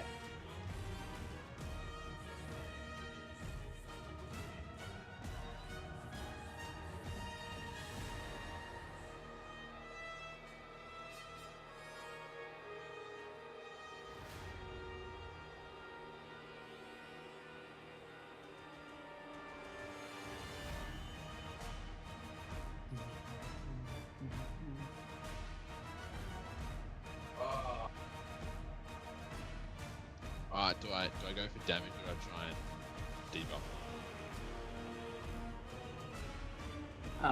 I don't know. I mean, they can't kill us if they're dead, right?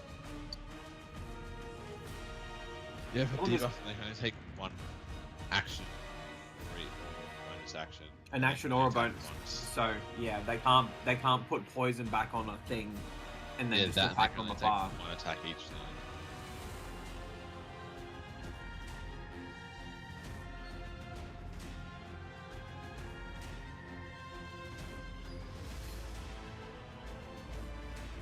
Do we try and get one person to live? Like make it to the place as like a final effort thing. Yeah.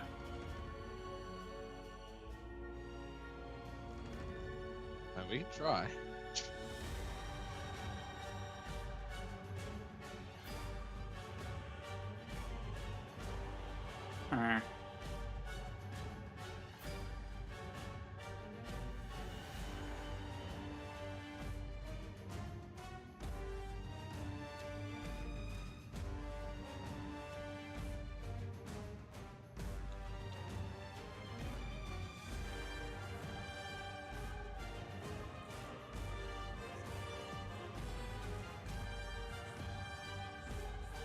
You guys tried the bulldog noodles? No. Fuck, they go down like a packet of ice.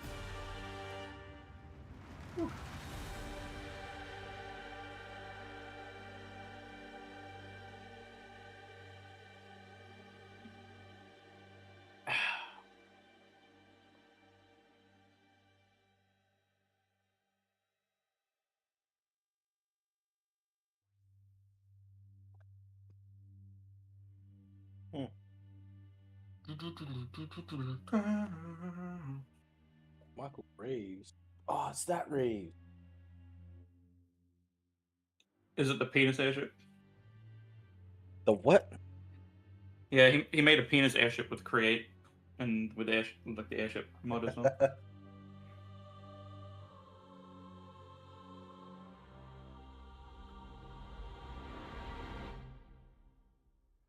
Yeah, it is that one.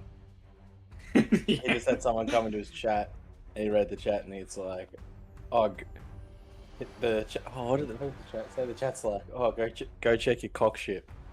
He goes, oh, yes, that one. Okay. Sorry to distract you all. Back to the game. I'm the So definition of distraction. I've got my steed out there. I've got 1 mile like telepathic link, so I can tell it to come back. Essentially, it's got 120 movement speed each turn. I have my familiar out. You can get it to just haul ass someone out of you. and it doesn't. It disappears when it dies, not when I. If I die, it disappears. It's still up doing it. Oh. If I get knocked out, like if I'm unconscious, it's still up and running, sort of thing. I see. Until I actually die. But we can put someone on their horse. So we can put someone. We give the book to one person, and we can hit the on your bike champion. That's it. That's yeah. Open either way. I'm unconscious either way. But then who gets sent save? on their bike? Yeah. Who do we save?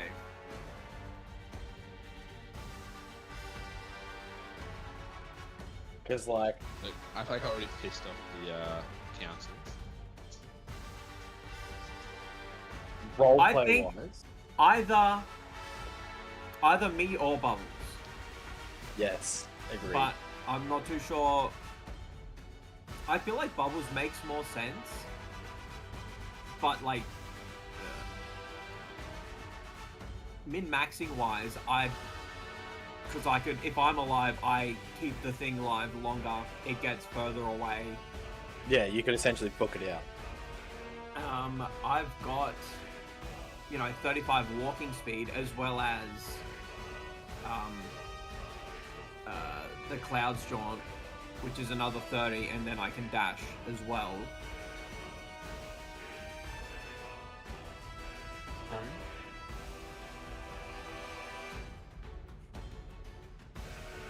That also leaves us with a healer as well. Yeah, he'll.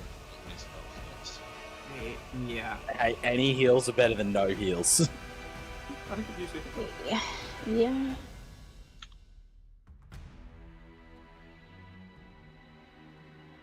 I'd rather have a kiss on the boo boo and a fucking Superman band-aid than a fucking. Well, nothing. here's the thing, though. I don't think we live this fine. No, hell no. Not all of us. It'd pretty much be like probably one alive. Well, it's gonna have to be Gets out. fucking good rolls and hope for the best. That's it's either that or we just full send it. Like depending how much health they've got, because if they're fiends or something Yeah, that like was my question. Is do I just try kill one of them, or do I try and minimize the damage they can do to us? Keyword there is try and minimize, because they can succeed Yeah. on a saving throw. But They at the same time, can't- I can also miss. They can't succeed at death. Yeah, but I can still miss Bruce. True. So yeah, your hindrance is more or less like it's guaranteed to hit, but they might save it. Whereas you couldn't. Like there's either way, there's a chance for it to have no effect. Yeah. Yeah. Look, I can do a fair chunk of damage to one of them. I probably can as well. And I'm just saying,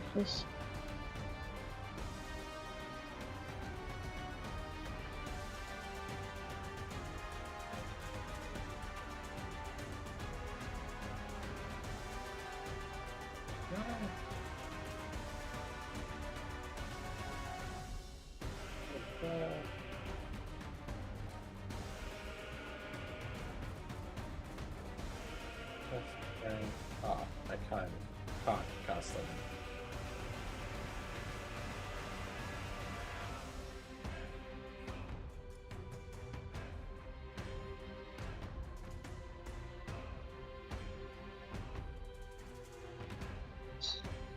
Gotta find the Yeti. Or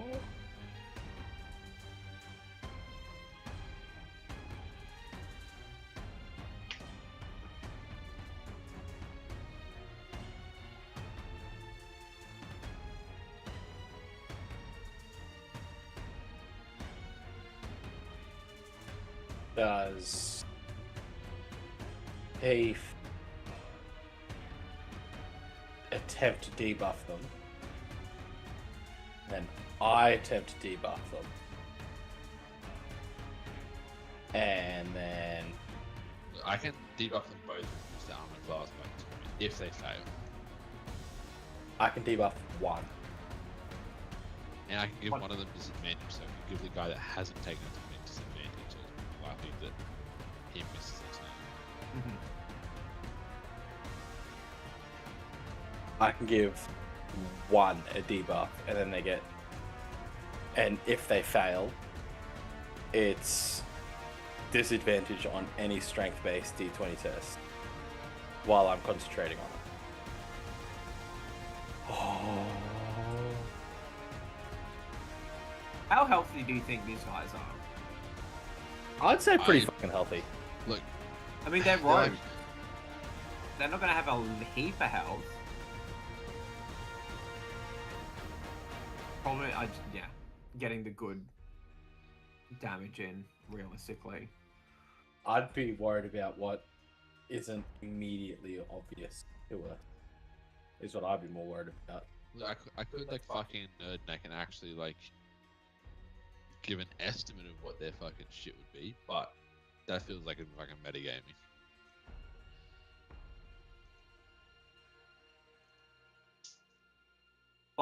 I would sort of guess them to have the same, like a similar sort of health range to you. I think they're a higher level.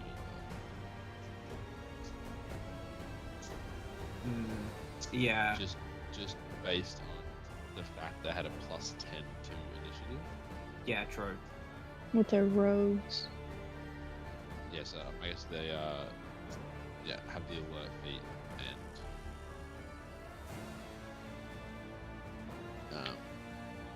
fucking high dexterity.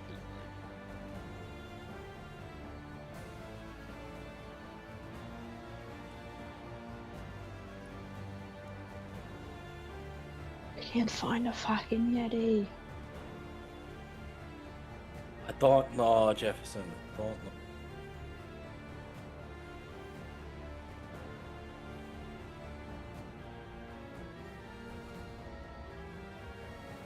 I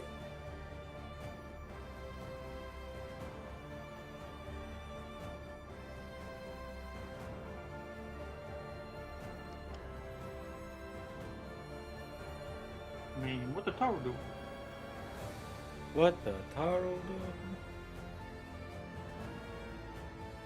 Do we send someone on their bike? To go see what Carl's doing. No, to get back to the city.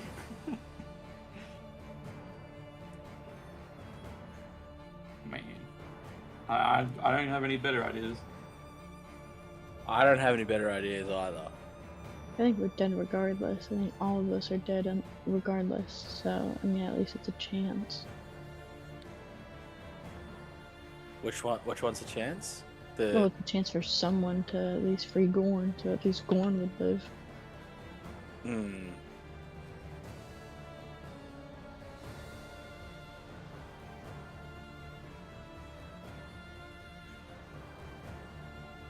The really big question there is who gets sent on their bike. Is all I'm saying. Who wants their character to stay alive the most? So it's not Thief and it's not York, so it's between us three. I don't mind. I already put a do not resuscitate order out. I don't Unless mind it either. really calls for it. Alright, my apologies. I am back. Oh my gosh, he's Killed a lot of you. the destined. But who? I like killing. Killing's my thing. Who wants to be killed? Me, sir, me. Oh, May I me, have some me, ice cream, barbecue me, sauce on my sir, titties. please. Here I was, barbecue sauce on my titties. All right, so I killed everyone. Nothing. Yorg, you just used firebolt. You missed because you suck. Bonus action. Yes. Lightning bolt. Lightning bolt. I got nothing. All right, cool. Yorg's done. Thief, you're up. Alright, I'm gonna do my innate sorcery. All right, bonus action. Arm goes crazy. Autobots, roll.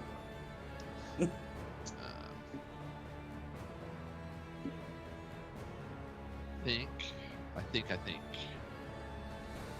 I'm gonna cast slow. Casting slow. All right, who are you casting And- slow on? Both of them. It's a 40-foot cube. Okay, so that it's a can cast space. 120 feet away. So is it a space or is it the people inside that cube? People inside that cube. Okay, so if they leave the cube, they're not slowed? No, once it takes effect, it's just like the instant it goes off is in that cube. Got you. And so is it a wisdom save? Or constitution? It is a wisdom save. Okay. What's the DC?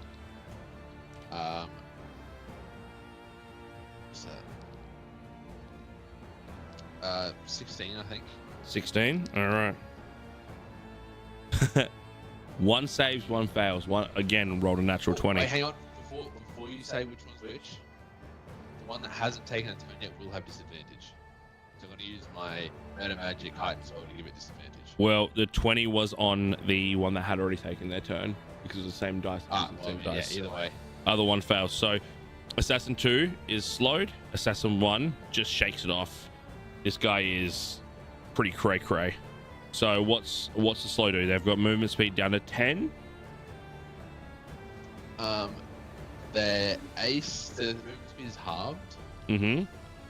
They have a -2 to their AC and 2 dexterity saving throws. Okay, so They one can't sec. take Wait. reactions. So 10 speed. 2 less AC. 2 less dexterity saving throws. 2 less dex save and no reactions. No reactions, and on its turn, it can either take an action or a bonus action, or both. And it can only make one attack if it takes the attack action. Ooh, that's big. That is big. And if it casts a spell with a somatic component, there's a 25% chance the spell fails. Okay. Good to know. It can repeat the save at the end of each of its turns. Okay. Good to know as well. Good to know as well. All right. Wow, that is big. I'm gonna move behind the two other the big people. I want to hide. Yep, that works for me. Perfect. All right, that's your go. Assassin 2 is up. Hit with the slow. So 10 movement. 10 movement, and it can only take an action or a bonus action and can only make one attack. Okay. So he jumps over. Sorry. This is Assassin 3. Assassin 2.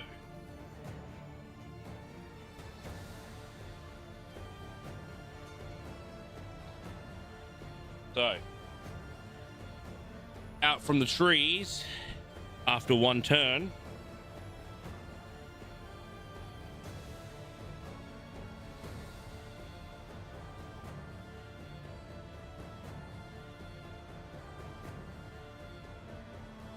Third guy pops out, but that's his action, bonus action, and movement is to join the fight. So he skips his turn. And then we go over to Assassin 3. So he's on the other side. He's going to jump over the lake. Late. River, lake, putting himself there. Because he can't get into melee, he's going to take one shot with his crossbow. And that's going to be... Yeah, it's going to be at York. Oh. Oh, gosh. Oh. Does a 25 hit? Is it a disadvantage? No, sir. Attack rolls are at 25. a disadvantage. 25 hits fucking miles. All right, cool. I only So got 12 AC. this is also his first attack, so he's got poison on his weapon. That's a 9 piercing. Oh, you only got 2s and 1s. You are so lucky. 2, 4, 6, 8, 9 poison damage from 66. 18 total. I believe so. Oh. Bro, he rolled 4 2s and a 1 on 66.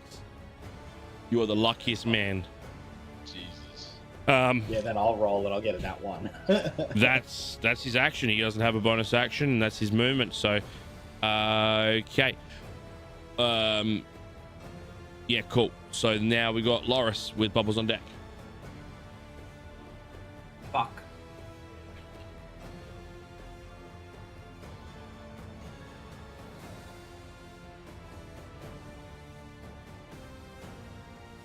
How far away are the familiar and Steed? Well, how far can they run before they get out of your range? Where is it? You haven't recalled them.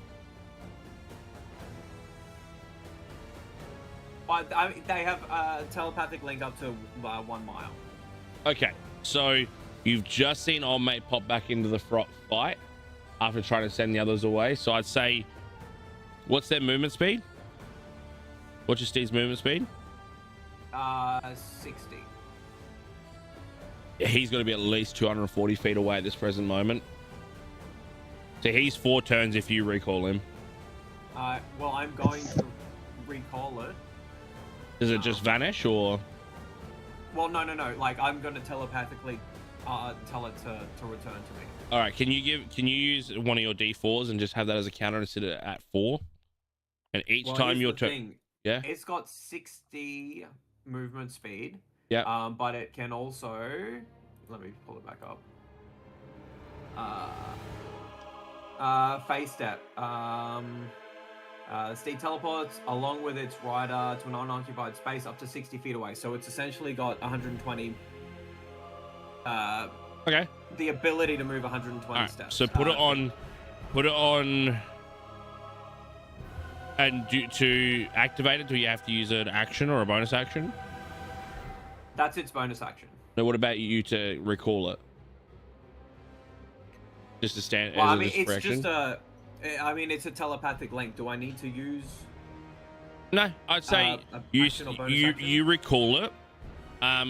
Roll a initiative roll for your Steed. Actually, no. I'll say it goes straight after you. Yeah. Okay. So it'll start its movement after you. So Yep. put that dice counter on 2 for me, and then after your turn, put it down to 1. Yep. And that'll be when it's gonna get to you. Cool. So yep, free action. You've recalled your Steed. Your direwolf.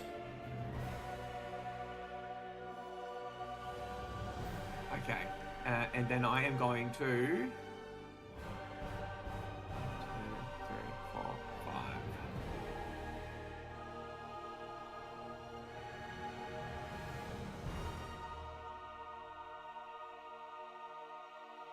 This music's dope. Yeah, it's worth seeing the movement more that part. Okay, I'm going to get to diagonally in front of the closest. Yep, that guy there. Mm-hmm. And I'm just going to swing for the houses. Yeah, go for it. Give me an attack roll.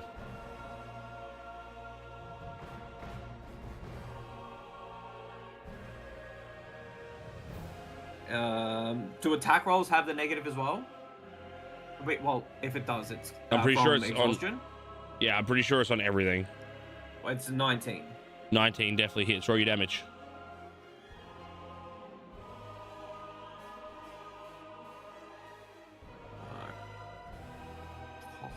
Well, that's good at least. Okay, so it's 17 initially, and I'm also going to cast Smite. Divine Smite at the 2nd level. All right, so sorry. It was 17. You said was the first bit. 17. Yep. Yep.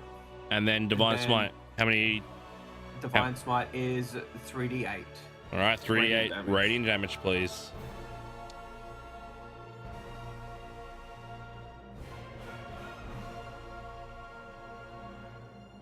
Uh, 12.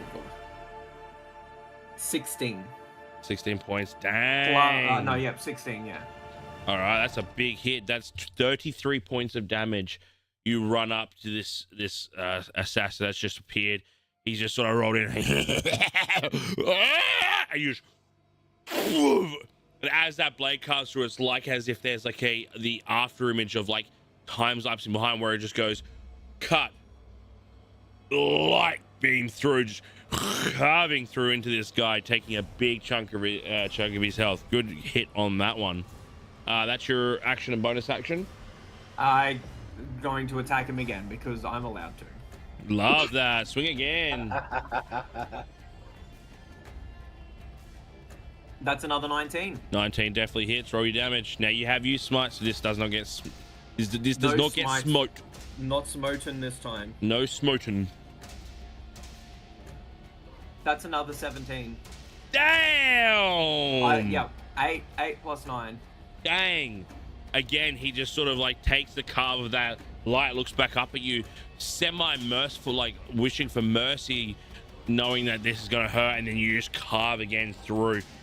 He's bloodied. God damn.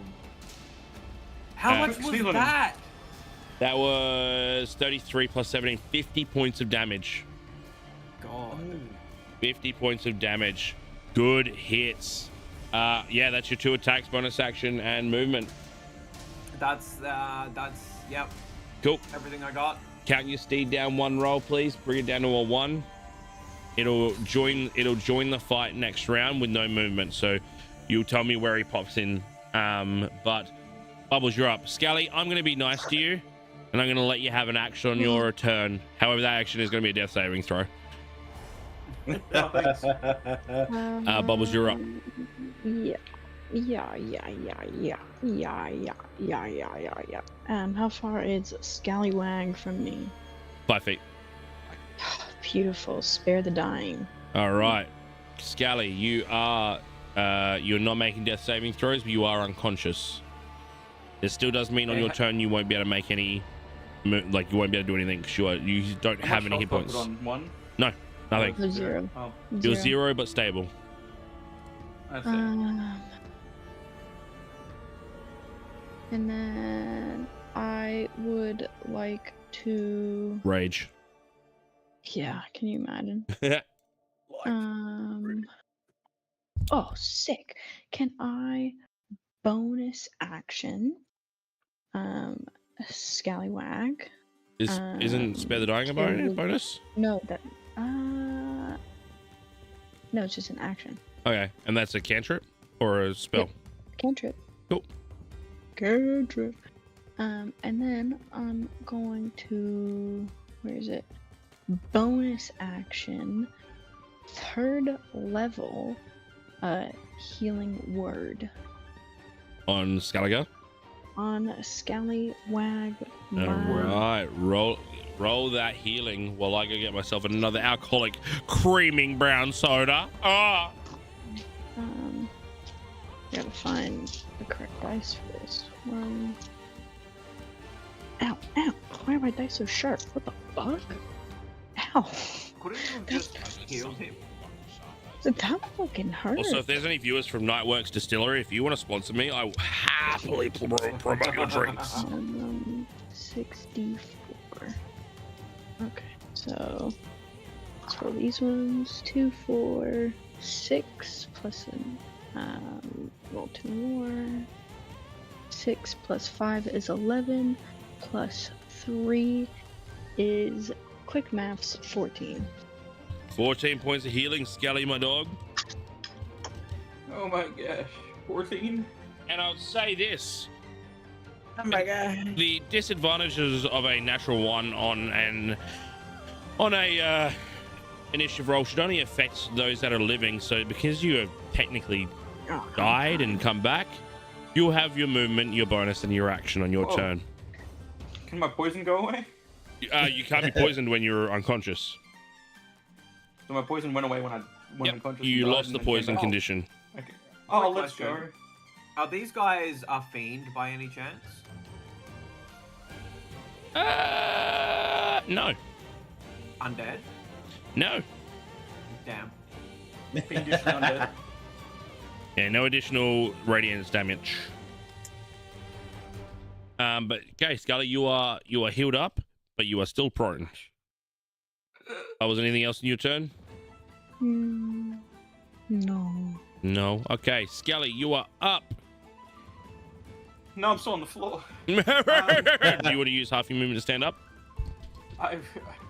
Yes. You should have what, 20 more feet of movement? You got 35, don't you? Yeah. I got 40. Oh, so you've got 20 feet of movement left. The moment I stand up, I think I'm just gonna pop rage. All right, rage starts. Now with that rage, can you automatically? 5 temp HP. You get 5 temp HP. Can you also give that 10 temp HP already? Off the bat, I'm pretty sure. Yeah. Just recheck. Just Look, go for it. I'll give that to you. You can give you roll the 10 hit points for your Rage of the World 2d6. tree. Okay.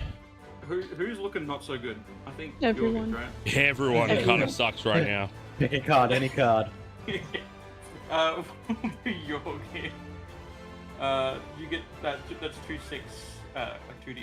Yep, roll it. That is 10 HP. You roll it. You're the one give it to him. That wasn't how it was done last time. No, you do it. Your tree. Hey, 2d6. Yeah, go goodies. Alright. If I roll it, I'm fucked. Alright, you get 8 10 hit points. There you go. 8 temp hit points. Put them on top of your current hit point situation. But yeah, that is your bonus action. You have movement and action. Yes. What can I do? I think you've got a spear. You can't use your you can't use your breath because you already used bonus action. The breath counts as an attack.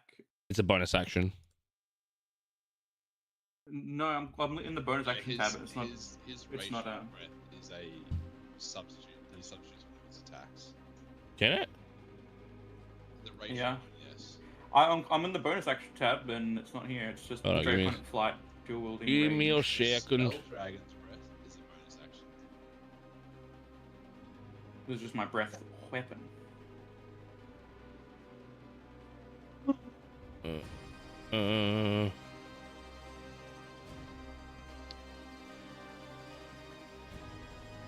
My campaign. But I also have 2 attacks per action. You do. So you could make 2 melee attacks. Let me just check on your thing again.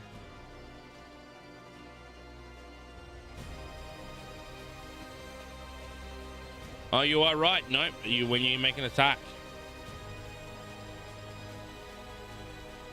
Yeah. So how Why is far your breath the weapon little- so weak? A really weak breath look, weapon. I'm not leveled up yet. True. I'm in level 5. But yeah, you can move 20 feet and you've got an attack or 2 melee attacks. What range are those little freaks in right now? To you, there's one obviously up in Loris's face, which is about 20. I'd give you next to him for 20. The others are about 30. Alright. What range do I have on the thing? 15-foot cone or 30-foot line. Ooh. If you took 20, you could do a cone, and that would get the other 2 assassins. If I move into the right position to Yeah. get them both but not hit Loris. Yeah, you could do that quite easily. Alright, then that is what I will choose to do. All right. Up here, Yeah. definitely got to be a It's a- 15-foot cone. Dexterity Yeah, saving throw, isn't it? They are. Let me just keep reading here. Wait, what's save is it? It's Dex. Yeah, dexterity So saving it's a throw. dexterity saving throw. Now, one of them will be rolling with a 2 less on the dex saving. So DC 8 plus your Constitution modifier and proficiency bonus. pretty sure it's 12 for you, isn't it? Should actually say it. DC 14. Does it say it? It doesn't say DC. It just says. Oh yeah, it just says 14 dexterity. But yeah, Well, no, yeah, it says I see. DC 14 dex. That means the difficulty calculator or whatever it's called. Yeah, All it's on the DC. So thing. first guy, 14 plus dex saving plus 7, so that's 21. So he's gonna save, so he's gonna take half damage. Where's my D10s? And then this guy rolls a 19 on the die, so that's 26 minus 2 is 24. So they both save. So roll your dice, halve it. These aren't just D10s. All right.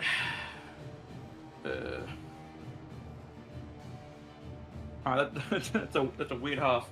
Okay, I got a 7, so half that on the No, first. just, what's the total? The total was 7 on that on the first 2. Oh no, you only roll it once. It's spread. It goes to both. So 7 halved. I'll round up to 4. So 4 per person. Okay. Yeah. All right. So 4. 2 D10 of the lightning damage. Yeah, that was a 7.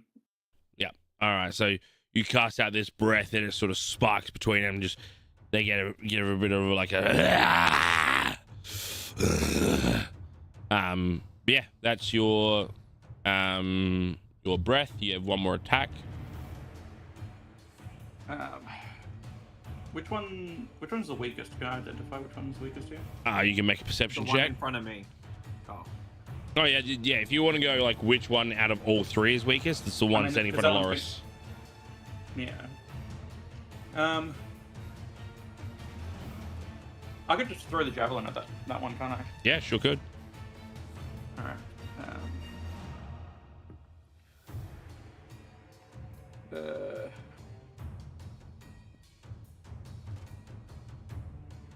Does a 16 hit? A 16 just hits. Ooh, okay, cool. And then that is the D6 plus 4.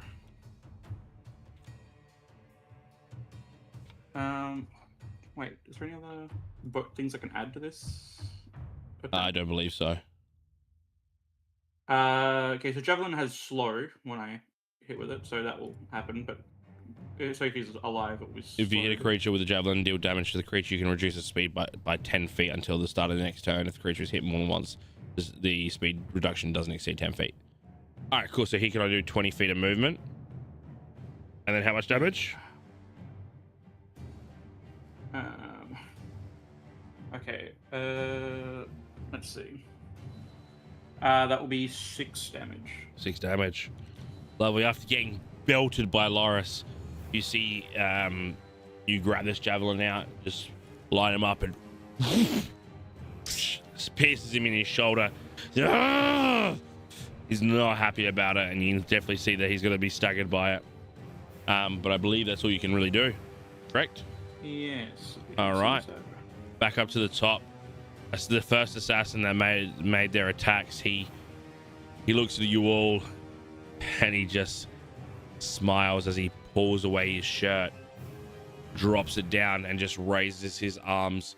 And what you see is 2 black circular like scriptures of Infernal on his chest. And he just arms out wide and just holds with a smile on his face. That's actually going to be his whole turn. You're up with Thief on deck.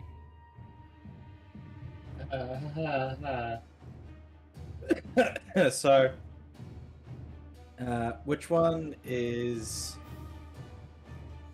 Do I have line of sight of the one that Loris is currently on? Like not if you were going to attack from range, no, but you can see him, but you are directly behind it. So if I move either direction, I'll have a line, yeah? No, because that bush is like a tree, and the other side you're sort of squeezing in between the eyes of Scally and Loris. It'd be pretty hard to get like a range line of sight from where you are. You'd have to move like you have to move quite weirdly, but you could probably get it if you move like 10 feet towards that bush, and still he'd probably have half cover, so he'd probably have like a +2 to his AC. Because a bit of a weird angle. Yeah. Do I have like ranged attack line of sight on any of them?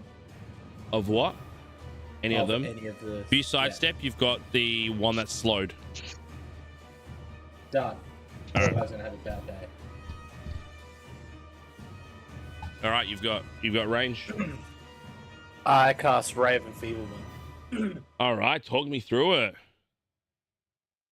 A beam of enervating energy shoots from you toward a creature within range. The target must make a con saving throw. Mm-hmm. On a successful save, the target has disadvantage on the next attack roll it makes until the start of your next turn.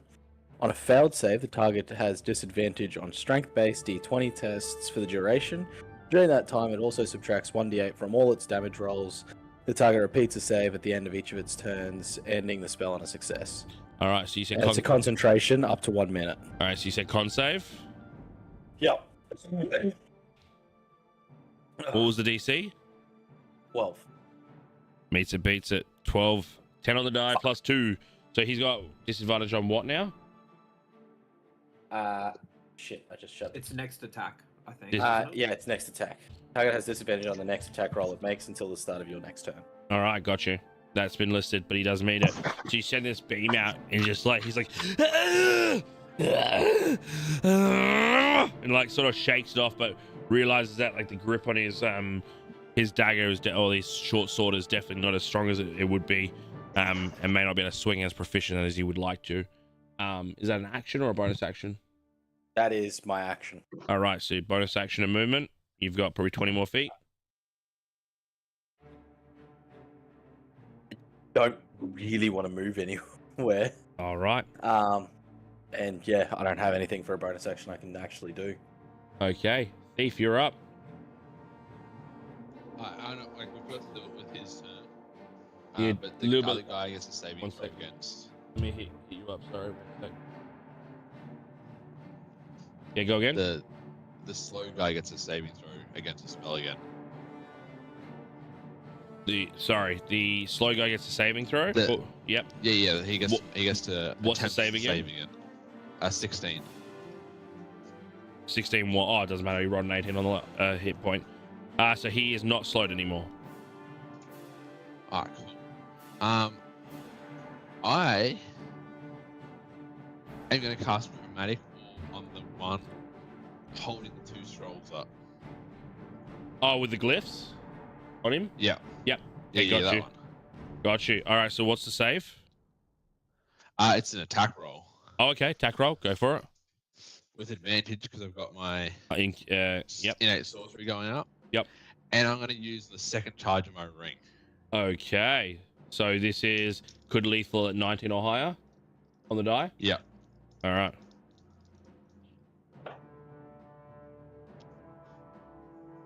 That is a natural 1 and a 19. So you got a 19 on the die, so it's crit. So that's a crit. It's a crit, baby. Let's go. So, firstly, what is the damage? What is the damage die for chromatic? 4d8. 4d8. So right off the bat, you're taking 32 damage. There, 32 lightning. Why are you going in between your mic and your headset mic? He doesn't have a mic. Why does it sound like It's you're just so cut out headset completely mic. now. Yeah, your headset mic's It's- gone. Yeah, you've just dropped off the face of the earth, brother. Is it for some reason your webcam mic?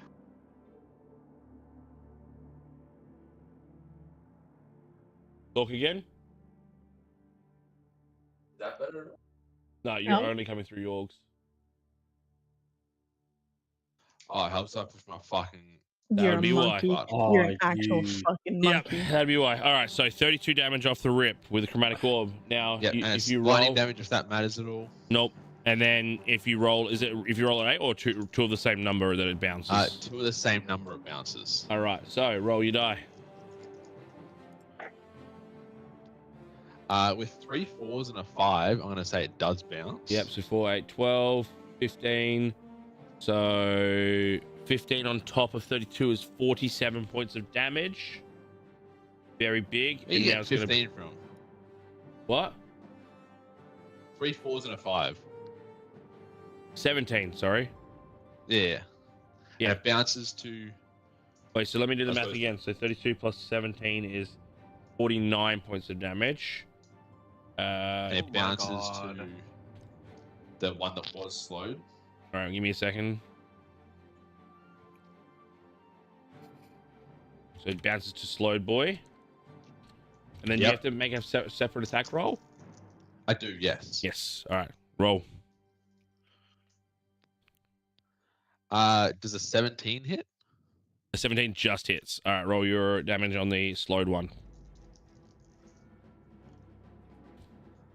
That is...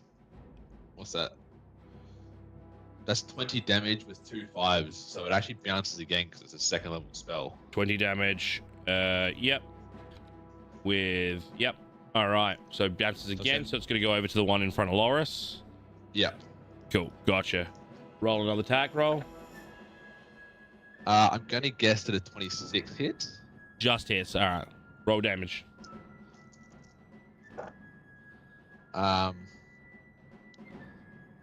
Jeez, fuck, that was a good roll. 25. 25 points of damage. Great use of a chromatic orb. You send the first bit of the chromatic orb out, hits the first guy, dealing immense damage. You see him like trying to hold steady on his on this like strong urge of his, but he stays shaky. His heart laughing but in pain. The orb bounces over to the slow guy who's already had his fair share of negative effect. Now he's just beamed up with lightning. Still standing pretty strong, bounces over to the one in front of Loris. Shocking. He drops to a knee, spits out blood. You can see blood pouring from ears. He's looking real bad, but all still standing.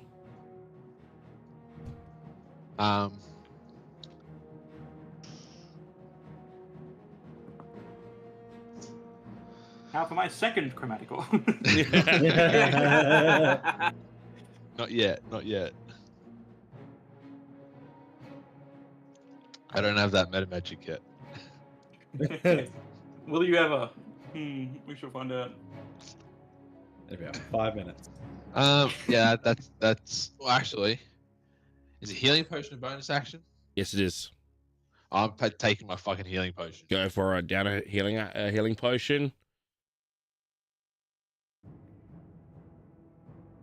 It's 2d4, isn't it? Plus 2. For a lesser, yeah. 2d4 plus 2.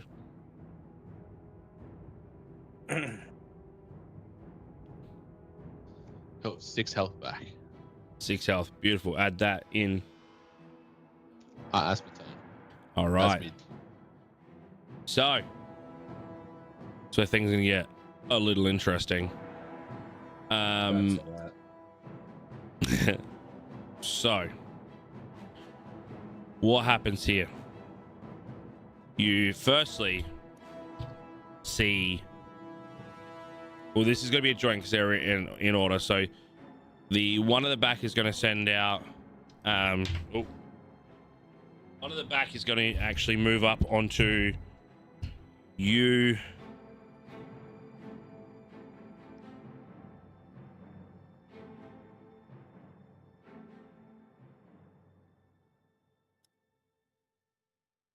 He's going to use a tree line as his evasiveness, so he's going to be able to close distance without attacks of opportunity.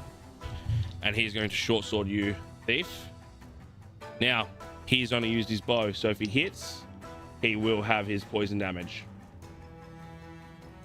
It is with disadvantage. It is with disadvantage? That's right, it is. Oh, yeah. That did diffuse a natural 20. But it has made it a 17. I'm going to cast shields on misses. As a reaction? Yeah. Okay. So that misses. He's then going to try it again. This one is not at disadvantage. A 26. Yeah, that hits. That hits. Okay, so he's going to deal the poison damage as well as the weapon damage. So 1d6 plus 4, 5, 9. 9 piercing damage. And then middle of the road. 6, 12, 18, 20 points of poison. Down. You're down? How much poison? 20. Yeah. You're down. I'm unconscious. All Does right. the poison stay after he takes the first swing, even if it misses? So its poison is based on the infliction into the body, so it doesn't like whip off as if gone wild. It's the first hit. It will induce poison damage. Okay. Yeah, like, if it had been with the bow, then I would have been like, that could have been different. Yeah, because there's an arrow, like specifically an arrow. So I'm like, yeah. So that drops you. That does. And then with his third attack, he is going to then turn onto you, Bubbles, who he is pissed that you've been picking people up. 24, I'm assuming, hits. One. Yeah. Luckily, he doesn't have the poison on his weapon, so he's just going to do 5 points of piercing damage. I'm assuming you survive. Oh, fuck yeah. Very fun. All right, so that's his turn. The other one is going to use his cunning action to disengage with you, Boris. Gonna go over to his buddy. He looks at all of you, sets out a little laugh, and what you see is he goes to his buddy, grabs in to where these markings are on the body, and actually reaches through into the skin and grabs it like handles, turning his hands, struggling, and then you see him sort of like as if he's grabbing the 12 and the like the hand, the big hand and the little hand of like a 6 o'clock, and he starts turning it. And he's turning the skin of his friend, and he bashes it together. You see the glyph that's on the body that's tattooed follow his hands, slam together. And after he does that, he looks back one more time with a laugh, and you see him throw his friend's body. You see the body just immediately, eyes go white, head goes back, the body goes limp, but it's thrown as if it's like a piece of garbage in the wind, and you see the body disappear. And it's about 5, 10. You're all frozen. And then you see the skin of the body of the assassin. And then I need everyone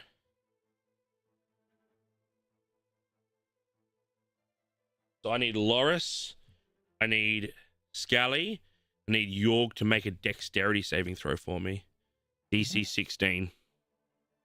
Dexterity saving throw.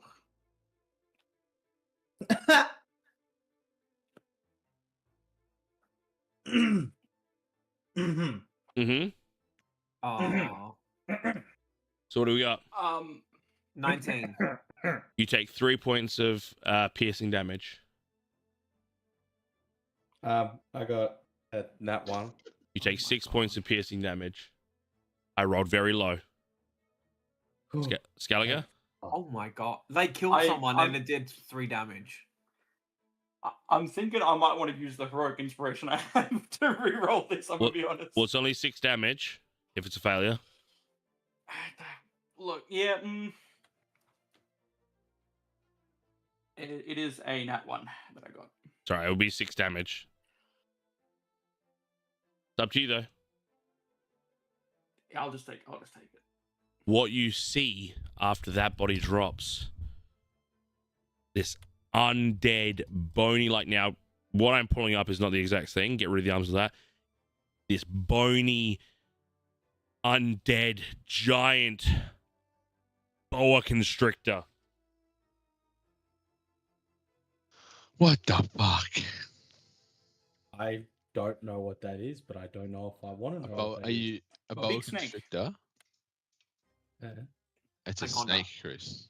Oh, You know, like the big ones in the Amazon? sure. Basilisk from Harry Potter. Comes yeah. crashing through out of the trees. And like gets teeth fangs and razor sharpness of its bones body as it launches through at you and lands in the middle of you guys looking. And yeah, you have a giant bony fucking snake in the midst of these things. That will be the assassin's turn. Loris, you're up with Bubbles on deck. God damn.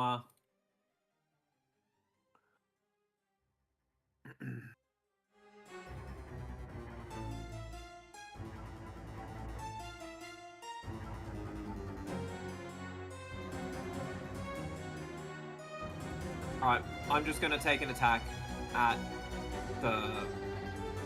What do I just attacked the snake. I got to. What are you attacking? The snake. The snake? Go for it. Let me grab his shit. Yeah, perfect. Give me an attack roll.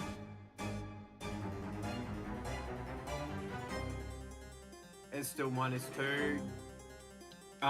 19. 19 definitely hits. Roll an attack. Go roll damage. While you do that, I actually need to set off a message. You're good. 5, 9. So 14. I'll just hold up for a sec. And, yep, I got you. Get your numbers.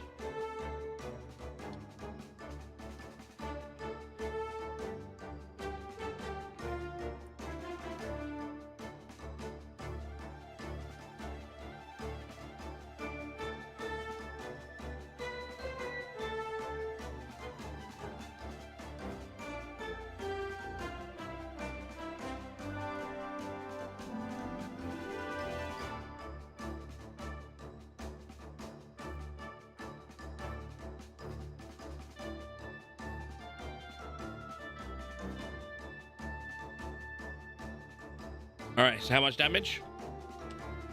So the first one was, well, the attack was 14. Yep. And I'm going to cast second level Divine Smite again.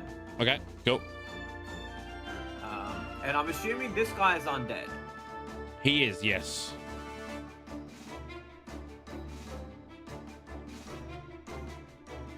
Okay. So he receives an extra 1d8.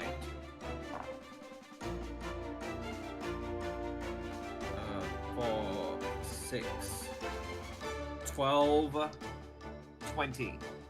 20 damage? 20 damage, yeah. All right. As a reaction to anyone that makes a melee damage attack on him, he is going to try to constrict you. You need to do a strength saving throw, DC 16.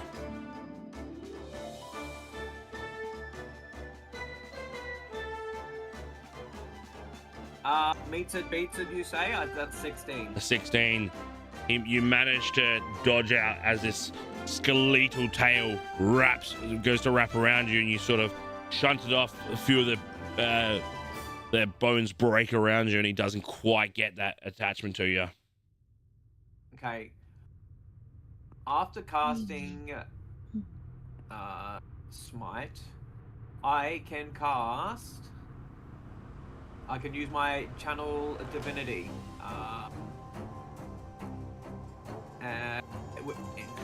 This one Inspiring? No. Yeah, Inspiring Smite. Immediately after you cast Divine Smite, you can expend one use of Channel Divinity, distribute temporary hit points to creatures of your choice within 30 feet. Yep. Including yourself. Total number of temp hit points equals 2d8 plus Paladin level. Very nice. Roll that healing. So 6 and 7 is what's that? 13. 13. Plus 5. So 18. 18. And healing. Who you giving that to?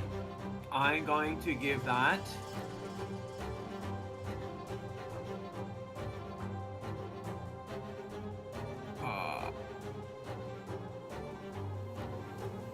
to myself.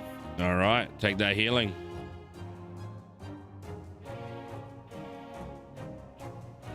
All right. Is that your turn? Nope. And then I'm going to attack it again. Go for it.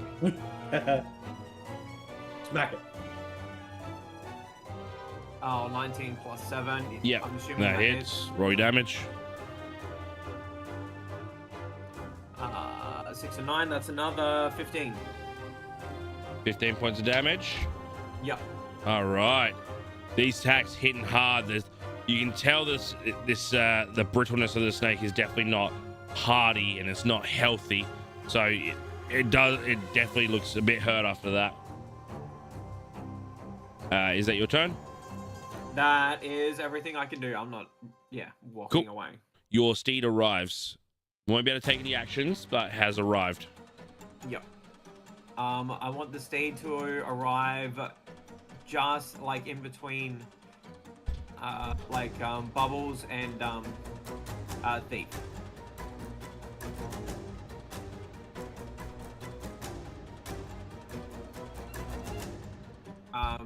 Yep. Cool. All right. Now, Bubbles, before it's your turn, the giant snake is going to take a legendary action and it is going to come and try to constrict you. I need you to make a dexterity saving throw of 16, please. Not dex, sorry, strength.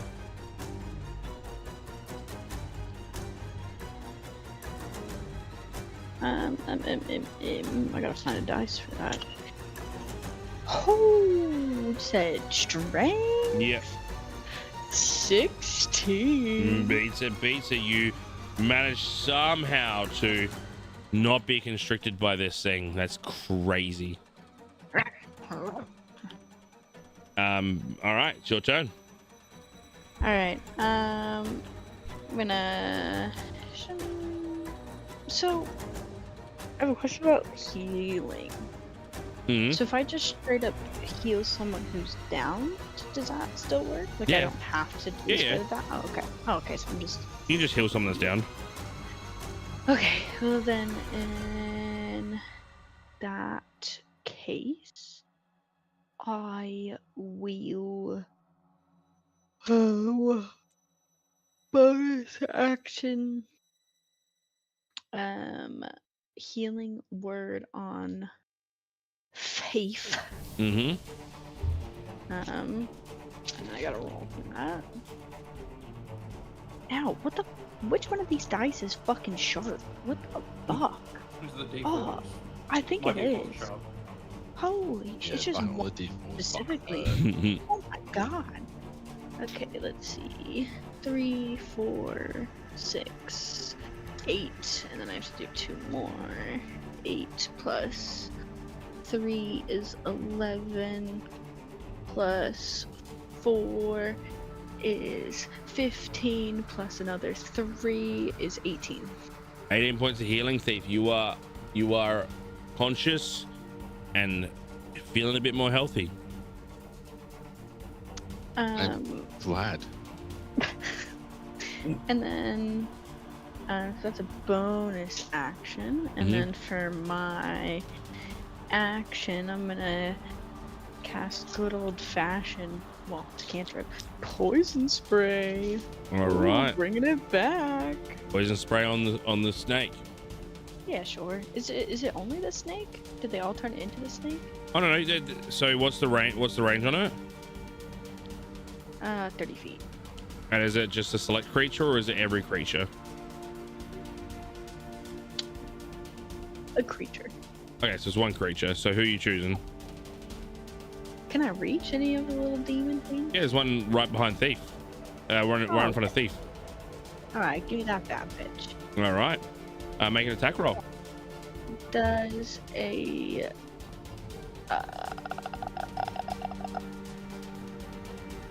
17 hit? A 17 just hits. Roll your damage. Which one's a 12? Is that the like weird little hexagon It's one? like the ones that look like a D20 but aren't a D20. Yeah, this one. Okay. 2d12. That is 9 points of damage. 9 points of damage. Lovely. You send out this spray. He starts. Yeah, hits him. He's looking close to bloodied. Don't worry, guys, I did damage. I'm assuming that's your turn. Yeah. All right, Skelly, you're up. All right. Who's the weakest here, like in terms of team? Like, in terms of HP. What's your range of world tree? Let me just look at that. Where is it? Features and traits. Within 10 feet. You only have Loris within 10 feet at the present moment. And you can't stack temp health. I've already got temp health. Can't stack it from all sources or individual sources? You just can't stack temp health. Once I've got temp health, I can't receive more temp health from another source. If you give him more, if you give him more temp health than he has, then it will rise. Yeah. Whichever overrides, the highest override sort of thing, instead of adding. Okay, is there anyone next to the big snake with no temp health currently? No. You can't. It's 10 feet from you. Right in this position. No. Yeah. It's at the start of your turn, isn't it? I don't think it specifies. I think it's once per turn. I can check. I think it is the start of your turn. It makes sense. Where'd it go? At the start of each turn, yeah. Yeah. So it's in your current vicinity of 10 feet, which is nobody. I mean, you might as well roll it for yourself, or can you not give it to yourself? I can't give it to myself. Okay.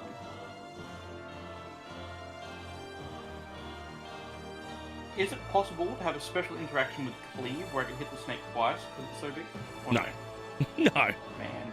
Hey, I'm just asking. I'm just throwing it out there. I'm going to go up to attack it. It could be coiled. You hit it twice. So you're going to attack the snake? I'm going to attack the snake. I'm Go for it. going to do it. Yeah, roll an attack.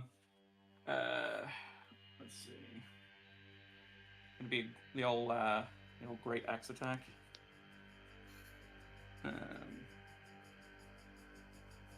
That is a 17. Does that hit? A 17 does hit. All right, cool. And I think I can. I'm gonna reckless attack it because screw it. I'll glass cannon. I'll do it. Well, doesn't that just give you advantage on your attack? Also gives it advantage on my attack rolls. So what does it do? When you make your first attack roll on your turn, decide to attack recklessly, giving you advantage on your attack rolls. All right, so roll again. Roll a second one. See if you get the crit. No, that would not be. Okay, and then what is the other effect of reckless?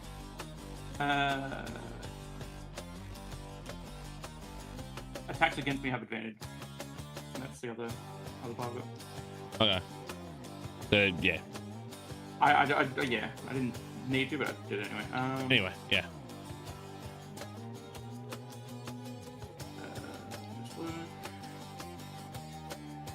Two attacks I can do here. What damage stuff can I do?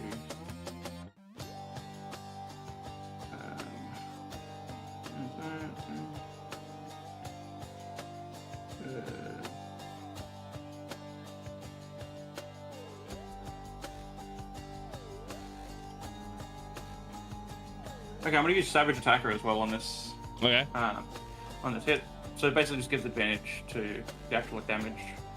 There's no such thing as. Wait, what do you mean it gives it advantage? Like what? Huh? Savage Attacker. Once per turn, when you hit a target with a weapon, you could roll the weapon's damage dice twice and use either roll against the target. Okay, cool. Done.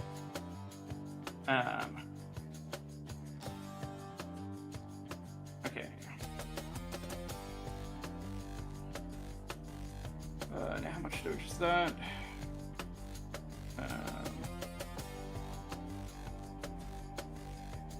That is 16 points of damage on that attack. Plus rage damage? So it'd be taken up to 18 because I believe it's 2 at this point. All right. You carve the snake and it is at death's door. Yeah, and it's a good thing I'm attacking it twice because I'm going to hit it again with the same attack this time without the extra benefits. I'd say I'll let you roll, but he's going to use his his only legendary resistance on this one to automatically negate a hit. It's not like a contested roll or anything? No, so a legendary resistance basically turns an attack to a miss, or turns a save from a fail to a positive. So, unfortunately, your second attack will be resisted. It basically brings up this shield of bones as it knows it's near death's door and is going to protect itself with this one legendary resistance. So the snake's a bastard. Yeah, he's a bastard. Is that your turn? That will be my turn, yes. I don't think I can really do anything else. All right, so it is the snake's turn. He is going to... Yeah, Bubbles, he's going to try to get you again. He's going to start off by trying to restrain you with his grip. So can I get a strength saving throw, please? DC 16. Strength saving throw.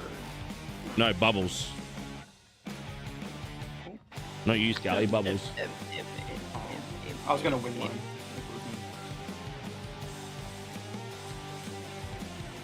Oh, that's a 15. A 15, unfortunately, does not. So, firstly, you're going to take the bludgeoning damage. Mm-hmm. 2d8 plus 4, 8, 3 hang is on. 11. Oh no, it's not an attack, is it? Why? Because it has the effect sap, so its next attack is at disadvantage. So constricting is a save. Yeah. That's all right. So you good call out. So that's 15 points of bludgeoning damage. You are now grappled. Yeah, well, I'm down, so Okay. I'm actually not grappled. So you fall limp in the body of the snake. Well, that kind of saved you a little bit because he was going to bite you, which because you're constricted, his ability, my prey, would have given him advantage on a constricted, a grappled thing, but you're not. So he's just going to turn to you. Thief, he's going to try to bite you with disadvantage because of the sap. That saves another natural 20 because it's disadvantage, but it is going to be a 14 to hit. That misses. Wait, no. You are prone. So it is a straight roll. So let me roll again.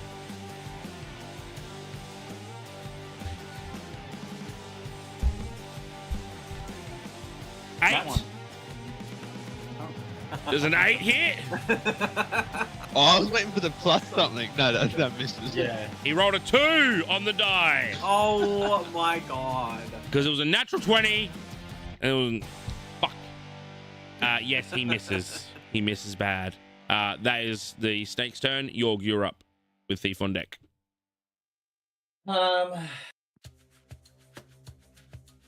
I'm going to fireball. Fucking. What do you fire button? What do you fire Sorry? button? Yeah, overgrown lizard. All right, get Lizzie.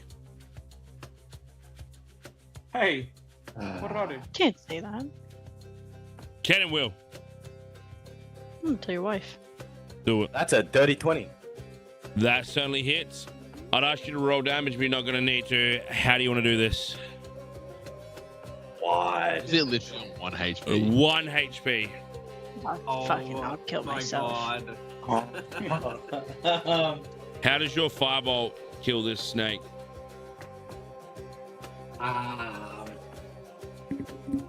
I look up at it and I pull out my finger guns and I go boom as its head just gets eviscerated from its fucking shoulders. Love it.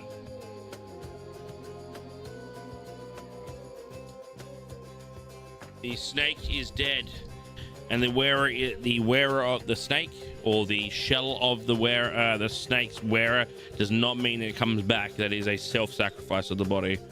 The assassin one is What an toast. ill move. He's a lot more scary when he actually constricts you. Trust me. But that you firebolt done.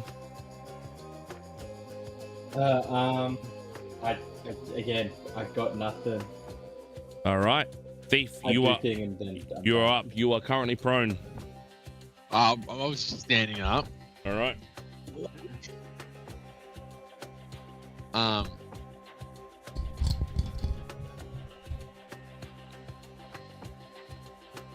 What do I cast?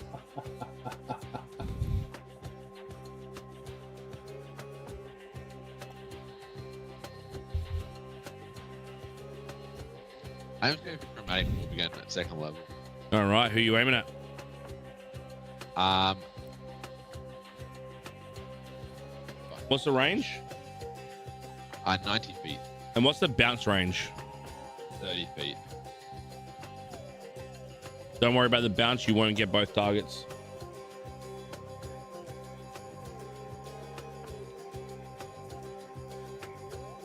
Yeah, fuck it, I'm still going for it. Yeah. All right. So which one are you trying to hit with it? The one closest to me. All right. Cool. Roll your attack. Now, I got a question here. Yep. Like, innate sorcery says nothing about if you go unconscious, it's stopping. Yeah. Any effects that you would be using does stop. Because at the end of the day, like your sorcery would not be continuing while you're sleeping. That's what Yeah, you fair. think. That's still an 18 to hit. 18 to hit definitely hits. Roll your damage.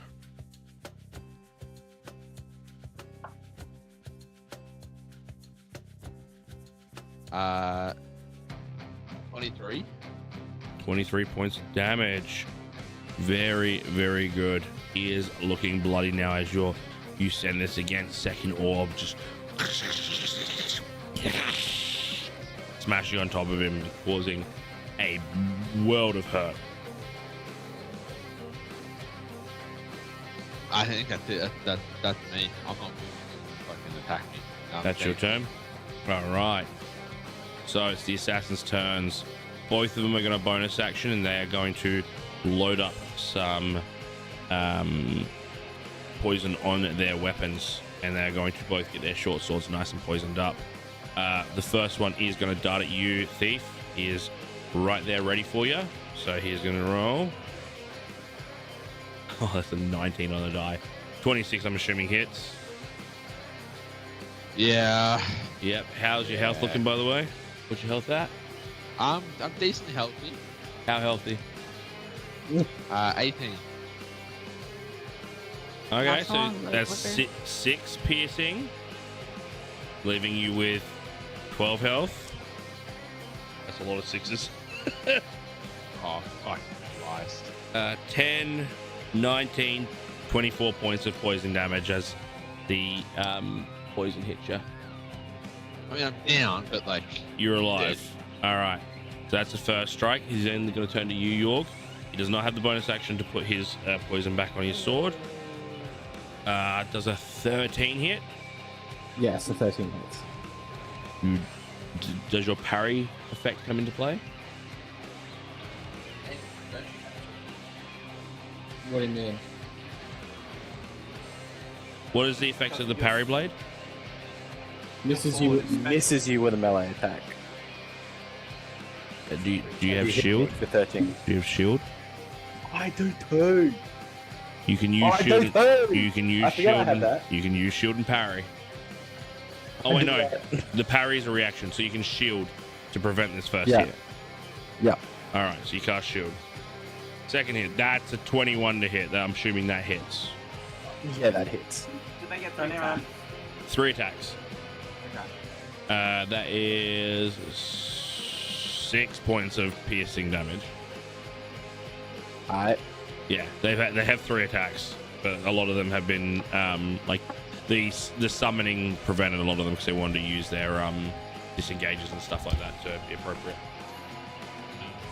Right, we'll roll up to Scallywag. He's freshly poisoned his blade, so his first attack is a 25 to hit. Yeah, I think that hit. How healthy are you looking? I'm at 13 health, Well, that's 8 from piercing, but I do have resistance to piercing and stuff because of rage. So, 4 of piercing, and 9 11, 13, 14. So 4 plus 14 is 18. That was your health, wasn't it? My health is 13. You had 18 in total, right? Before I hit you? Where? No, Do no, you have 10 health? Yeah. No, Oh, no, yeah, the temp 13. health already. The temp health already. Ah, used then up. you're down. You're down. Yeah. I'm on. Bang. Bang. Dart over to you. Loris? I'm down again. I don't know. Shit. All right. Now he has no poison. He already poisoned his blade. First strike is an 18 to hit Yep, that hits. for 9 points of piercing. Second is a 24 to hit Damn, yep. for 10 points of piercing. Hey, you looking, buddy? Okay, I'm up. That's their turns. So Loris, you're up, and then your steed is on Okay. thing. Should have never Well- introduced the snake, man. They were stronger just attacking you guys. They were stronger alone. Oh, and you are poisoned. So are you, Yorg. Oh, no, wait, no. You haven't been had. No, I'm lying. Disregard. No. Okay. Well, I'm gonna look down at the feeble little creature in front of me and start raising my big sword and try and hit it. All right. Roll an attack roll, please. 25. That definitely hits. Roll an attack. Alright. Hey, what's the minimum damage you can do? 10. It's dead. It's dead. After it's taking its last strike, just you basically just push your blade in and it just rolls over. Okay. And then I'm gonna take 3 luggishly big steps towards the one that's left. That's the goal. And I'm going to take my second attack at it. Roll your attack. That is 20. 20 hits. Roll your damage. Alright, so that is 12. Mhm. And I am also going to cast just the first level Divine Smite. Go for it. And that's another 14 radiant damage. All right. Guy's looking rough. I can tell you that he's looking rough. But he is still standing. Okay, I am also going to use my last channel Divinity. Some 10 hit points. Give myself temp, yeah. Roll your hit. Roll your temp. What's that again?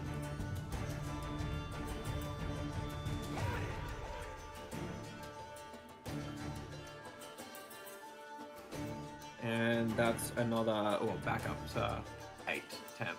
All right. That's your turn. It's your steed's turn. Yep.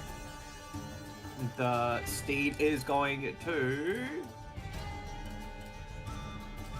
Where is it? I think it's just got a charge attack. Is it an attack roll or is it a save? It is. Actions. Otherworldly Slam, melee attack roll. All right. It will have advantage because he's flanking with Yorg.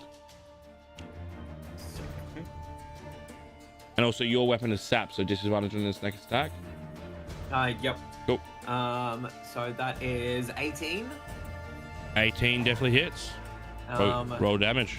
And we've got 1d8 plus spells at level. So that's another 7 damage. How do you want to do this? The Whoa! who Yay! looks at him, at the guy that's left, and just lunges towards its throat and just like rips out its jugular. Heck yeah. Rips it out. He just falls over dead. And Yep. I'm going to sprint over and cast. Before Cure you do Wounds. that, before you even do that, Bubbles, Scally, and Thief. Can I please get a death saving throw? No. Yorg, is there anything you could? Well, wait. Bubbles and Scally. Sorry. First, give me a death saving throw. I 1 second. 1 second. Okay. That's just an above or below 10 on a 28. Yep. Just roll a d10, d20. I've got that 20. You are conscious with 1 hit point. I have 1 pass. Okay, cool. You hold there. Yorg, is there anything you can do to help someone? Thief will be rolling in a second.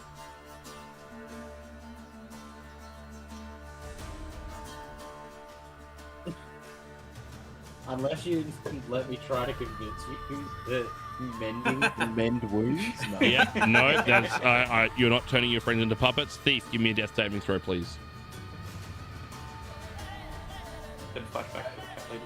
Oh, mute. It's a fail. Oh, okay. 1 death saving throw for you. You are slowly losing yourself into consciousness, to unconsciousness. All right, Loris, what would you like to do?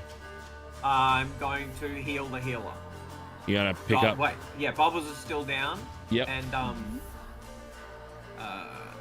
was it Skelliger save?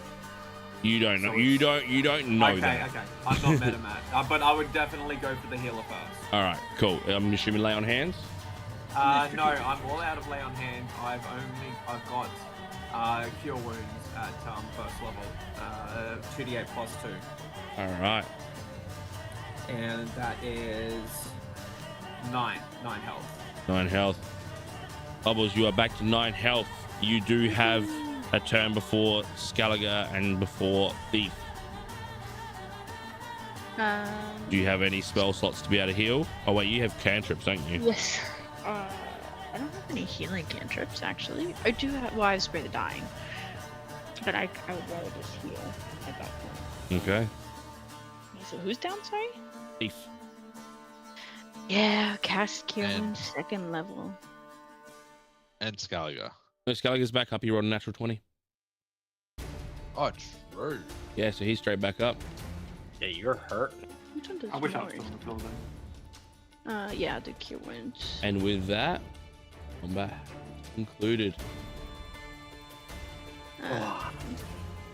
3 plus 4 is 7 plus 5 is 13 plus 7 is 20 plus 3 is 23. 23 points of healing back to you, Thief. And you are all conscious, and the imminent threat has been dealt. Oh, thanks. I am Oh, downing my health pot. Go for it. I'm gonna sit for 10 minutes and cast Prayer of Healing. You know, ritual cast prayer healing. Ritual. Yep. All right. Up to No, I 5 don't think creatures. it's a thing. It's just a 10-minute cast time spell. It is, yeah, just a 10-minute cast time. Oh, okay. So you're casting prayer of healing, but yeah, Yep. taking 10 minutes to do it. Yep. Cool. 5 creatures within your range. For the spell's entire casting, gain the benefits of a short rest and also gain 2d8 hit points. All right. So short rest. So basically, you can expend any hit dice you currently have to heal that much plus your Constitution modifier, as well as the healing that Loris gives you, and whatever spell slots you get back from a short rest. No. There you go. Well, yeah. If you want to expend a hit die to heal, you can. Otherwise, whatever healing that Loris gives you is what he gives you. Are we rolling our own? If you want the hit die, yes. The healing, that'll be Loris. So you can, like, if you've got 5 hit die and you want to roll 3 of them, you will roll those, and then the other healing that Loris gives you from it, you will also. What's a health pot standard? Or Lesser 2d4 plus 2. 4 plus 2. All right, Loris. What's the 2d8? 7. 7 hit points back 7 extra. Yeah. from the prayer of healing.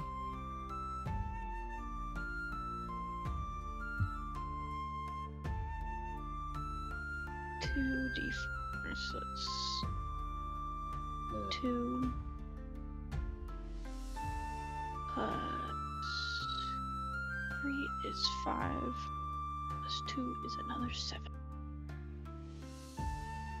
While you guys are healing, and just before that prayer healing went off, now this won't obviously affect anything immediately, but you see one of the bodies start to shake. And then you hear as this flare of fire, this fiery flare gets launched from his body up into the sky. And you can only but imagine that's a signal flare from his body as a flare comes bursting out of his body. I think we gotta go. Your area is now known. Yeah, I agree. Yep, I can book it. Now, Yorg, survival check with advantage because Bubbles did give you the direction. With advantage.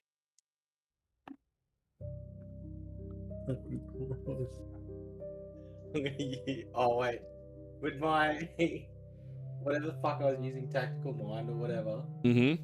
With that, help me out of that one. Wait, did you roll 2 natural ones? 2 nat ones. No. And wait, what does My tactical mind do again? God.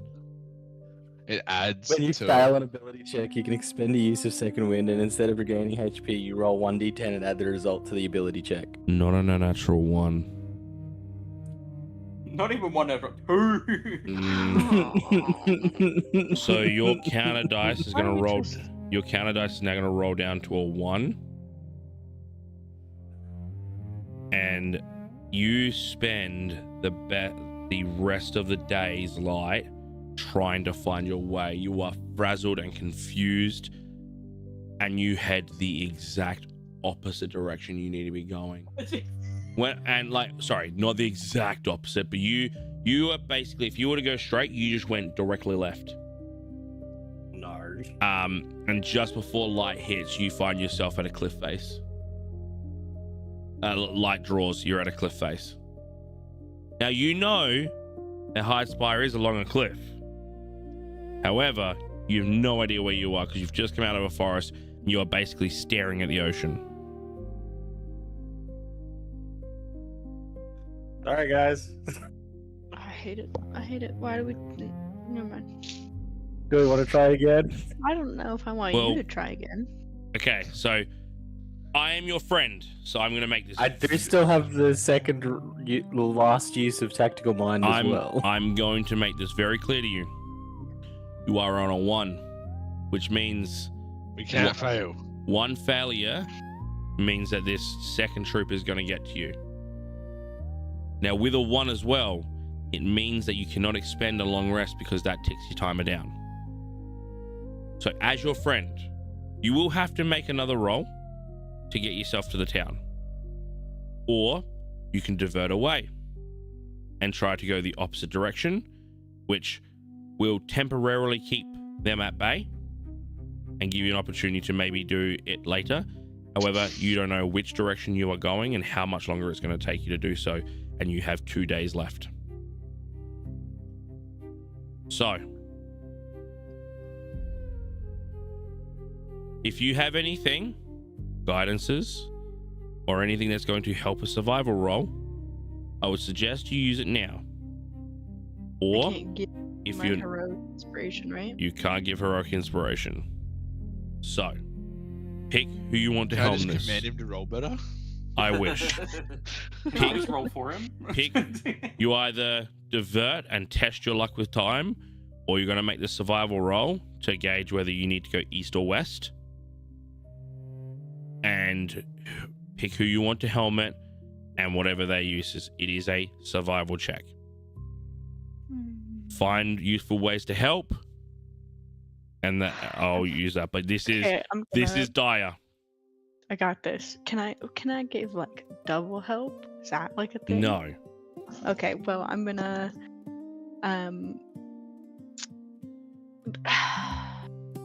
what do we think is more useful? Adding a 1d4 to his shit roll or giving him advantage? I'd say advantage. You just roll 2 1s. Look, Yeah, but that's all the bad luck gone. I want to say advantage I'm because just even saying- if you roll a 1 and 1d4 is not going to help. Well, True. that's no. See, I'm gonna say advantage because even if he rolls 2 1s, I'm gonna say the 1d4, because then he can. On a 1, you Add- don't add modifiers. Yeah. It's yeah. gone. Oh, even then, he just rolled 2 fucking nat ones. Surely you can't Surely get that luck's third, gone. right? Okay, I'm trusting all of you. So All right, let me fly back up and take a little gander. give me a perception check to see if you can gauge. The sun is going down, but I'll say there's just enough light that you can perceive. Perception check. 18. 18. You look at the coastline and you can definitely see the northern side from how the sun is set. The sun is setting, which you know is west. The sun is setting a certain way, and you know you need to go north, so you're going to be walking to the right of where it is setting. So you know the direction that needs to go. So you are going to give advantage on the survival check. Are we letting York helm the survival check? Do we Yeah, want 'cause York to do it, or do we want someone else to do it? If we all I wanna- die, it's in his hands. I want to say yes to you because he's got the +10 if he does fail. I also have Only plus Oh, 4 to survive. Actually, I'm sorry. I'm gonna make one more spicy thing, just to be. I'm your friend, but I'm also a GM. I need everyone to roll a Constitution save for me. Con save. You have all been trekking for days and gotten lost, not eaten, and a prayer of healing is not What do you an mean, not actual eaten? short rest. It is the effects of a short rest. You may exhaust further. On save, you said? Constitution saving. 16. You are fine. 9. Okay. That's the second level of exhaustion. That's a minus So 4 to how all about rolls. York doesn't roll. What was that, Scully? I didn't say anything yet, Oh. but I got 25. You are fine.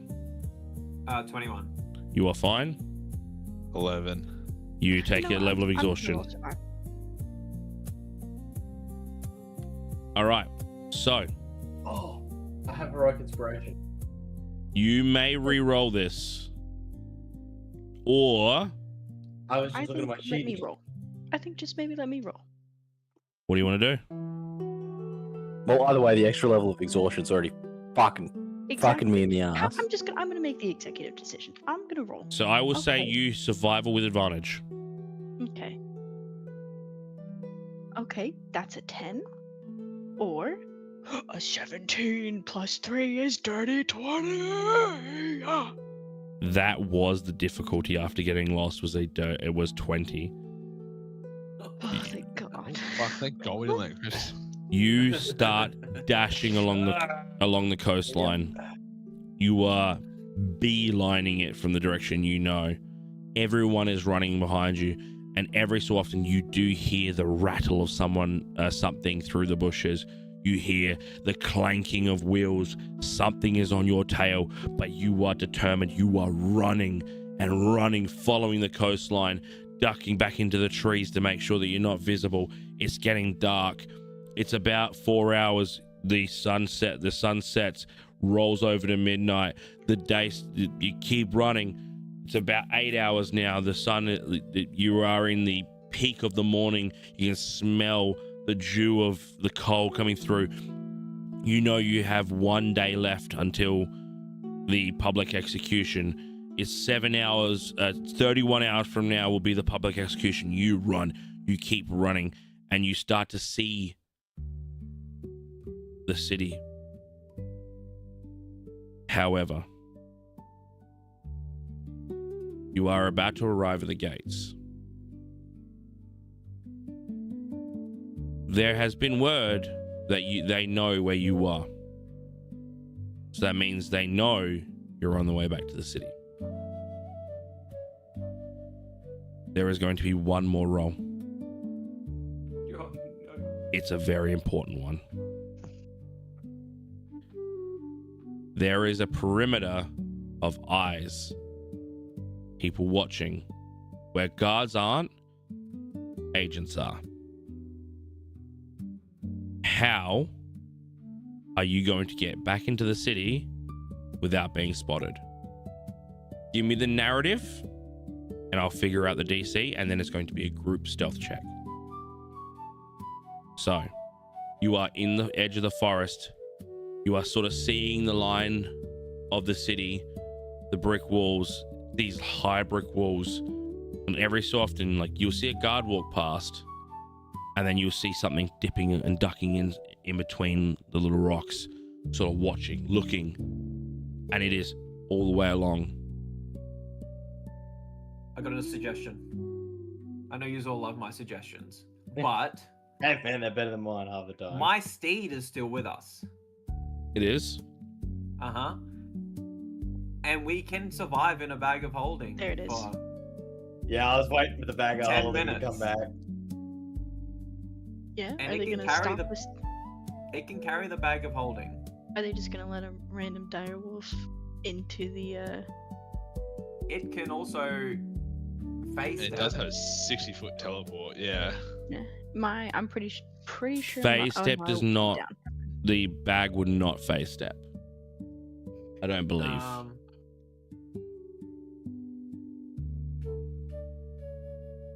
The 'Cause the- steed teleports along with its rider to an unoccupied space. Yep, so you can't attach an item and hope it will go through. You can But someone try. could be riding it. Yeah, but and holding the item, but then you have to. Yeah, you. How far away are you able to go? Because the trees don't go up to the wall. I mean, how close to the wall? I'd say it's about 40 feet. 40 feet from the trees to the wall, and the wall is about 30 feet wide. So you would have to come out of the tree line.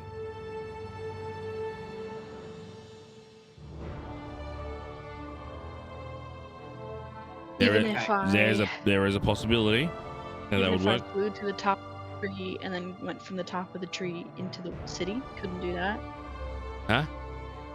To fly to the top of the trees Yeah. and then fly from the trees to the city. You can do that. You do risk being spotted. I do have heroic inspiration.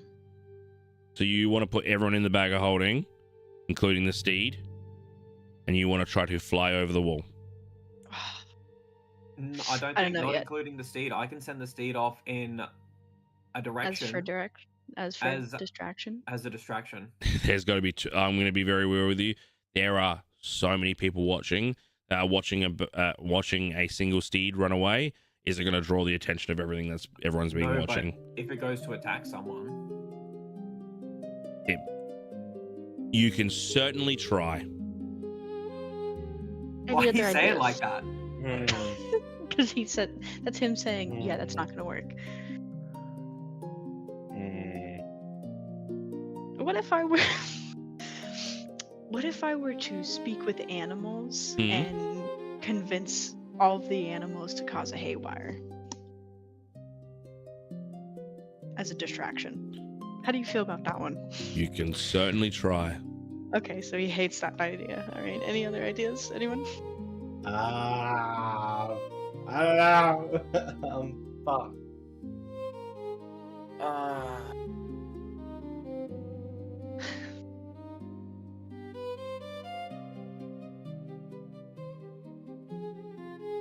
I feel like our best option is these are only adding very, very minimal buffs kind of thing, but we cause a distraction.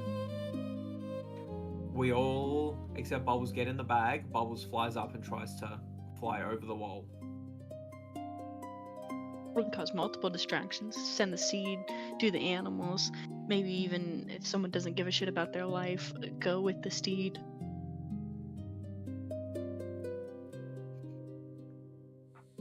I think the bag of holding idea is the best idea we're gonna get. And just fucking whatever distraction. All right, run me through what the plan is. Okay. Everyone gets in bag. All right. I fly to top of tree, Yep. then go from top of tree into town to where I would be able to get everyone out of bag of holding to be able to talk to council. All right. So everyone in the bag of holding, you climb to a tree, and you're going to fly over the wall. Correct? Stealthily. Yeah, that's- Stealthily. Yep. Well, obviously stealthily, but at the end, also, you are a fairy in the sky. Yeah. It's like okay, it's like looking at the sky and going, Can there's a you- bird there. No, there's not. There's no bird there. I need to fucking Can you piss bird so bad. anymore? Pardon? She has Can used you turn into a bird? both Like her you're all out of- shapeshifts. Both Both wild shapes have been used. Mm, Wasn't there an effective short rest, or did that not apply to bubbles? Doesn't It change. Doesn't change change. wild It doesn't shapes. give you then cooldowns, wild yeah. shape. Let's see. Oh. You can hear the rattle of that cart getting closer. Once each of your turns, if you have no uses of wild shape left, you can give yourself one by expending a spell slot. Okay. Okay. What's strong I enough to hold can- a whole bag of holding? It Bag doesn't of holding well, isn't that heavy. it becomes like her clothes don't need to be held kind of thing. Like they just become part of the animal. A bag of holding is 5 pounds. I can carry 5 pounds. I feel like that would be a surprising number of animals. 5 pounds. What's that? Like 2 kilo. Yeah. You can become an eagle or like a hawk or something. A larger something- bird. Less descript, yeah, like a swan or a you know, no one wants to fuck with a goose, right? I need you to make a decision, otherwise. I fucking hate geese. Alright, what if I turn into a goose? All right, you are turning into a goose. And everyone gets into the bag of holding. Yep. Is And then I everyone in carry the the bag of bag. holding? Everyone. Yeah. Yeah. Okay, Every single alright. person. I've told my steed to I'm telepathically linked, and it's going to cause a distraction, probably 120 feet up from where we're trying to get in. I love the idea. I'm going to be dead set honest with you. It's not going to have an effect. They are looking for specific things. A runaway horse, or sorry, runaway direwolf is not going to be enough to pull the tens of people that are along this wall. They might send some people to go look, but there's going to be people watching. So look, I will drop the DC by 1. It's a good idea, but you remember these people are here for blood. So I'll drop the DC by 1 by saying they sent off a few You know guys. What about to speak with animals idea?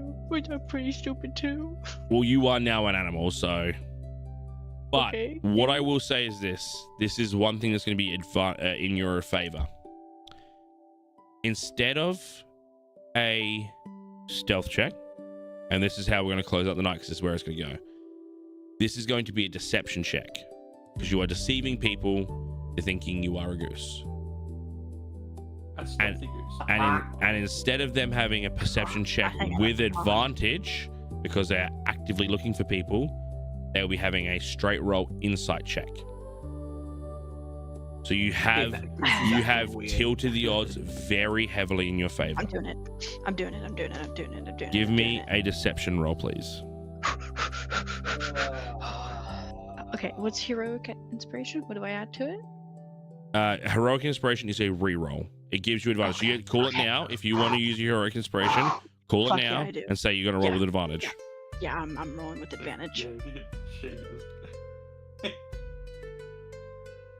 Okay, that is the first roll. You said deception. Mm-hmm. That's a 5. Mm-hmm. Second roll. Okay, second roll. It's not.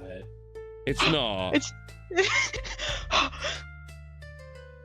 I No think I'm shot. pissing and shitting and vomiting and Is it a natural and 20? coming and crying and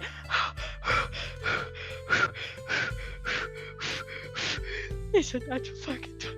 Okay. No shot. Now, Natural fucking. so I you keep quiet as a sleeping baby. you have successfully decepted anyone that doesn't also meet that. Now, instead of just doing this as a group, because it's a group perception check, each person is going to see this goose. Like it's a given. All right. Yeah. So instead of it being 8 people that are going to be looking at it, it's going to be 5. There is no advantage because it's insight. They had advantage on perception because they were looking actively. They're going to see this goose. If one of them rolls a natural 20, we will roll it again. And it'll be like, they'll both sit there. You will both be looking at each other like Spider-Man's just like. If none of them roll a natural 20, you are But you've in. essentially got 5 times advantage here. Yes, but that doesn't mean a 20 is going to show up. So I'm just going to bring it up to you guys. I'm not going to say a word. I'm going to roll. I help action from inside the bag if needed.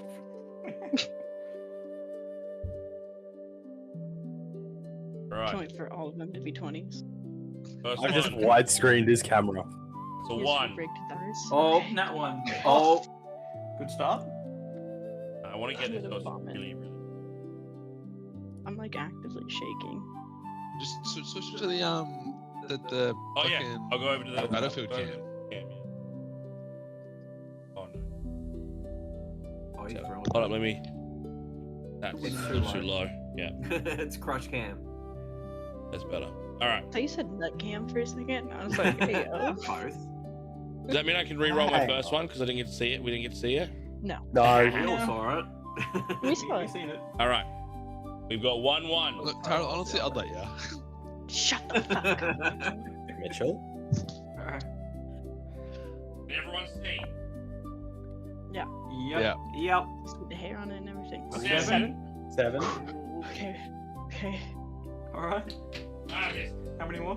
Missed. Got 3 more. I'm fucking shaking. Did you drop the dice or did you miss the fucking dice tray? Ah! Half of both. That's crazy. In that one didn't real life. That's crazy.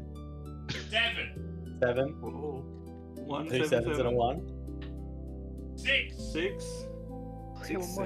Six, One more. Oh. This is a natural 20. Roll off. If it is not, but in the city.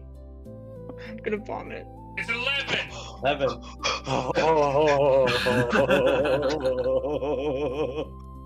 How the fuck are we still alive, guys? What It is the an fuck? 11. The bag of holding wins again. I'm gonna throw up. Now he's gonna roll for how long we've been in the bag of holding. It is an 11. So, you go, geese. Goose geese powers. I'm a silly goose. You're a silly goose. After expending a spell slot, you go a goose. Everyone gets the bag of holding. You grab the bag of holding. You got it in your feet. You sort of wrap it around yourself to make it look not so conspicuous, because it'd be really weird if a goose was holding onto a bag. You somehow wrap it in your, like, up in one of your wings. It's sort of flapping.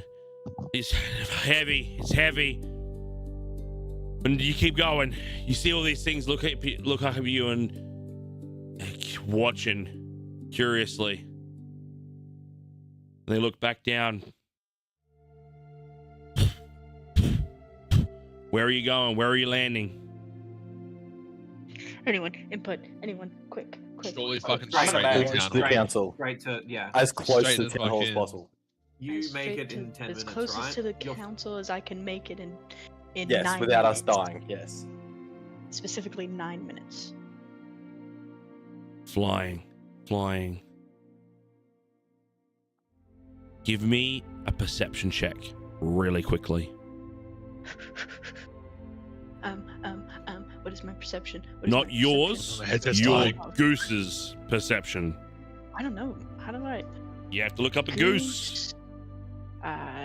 D&D 2024. I'm gonna hit you with battle Should be music able to right help now by because it sticking our is. thumb up out of the bag. It is time to go. It's Oh, yeah, no, that's good. Give me that. Give me that.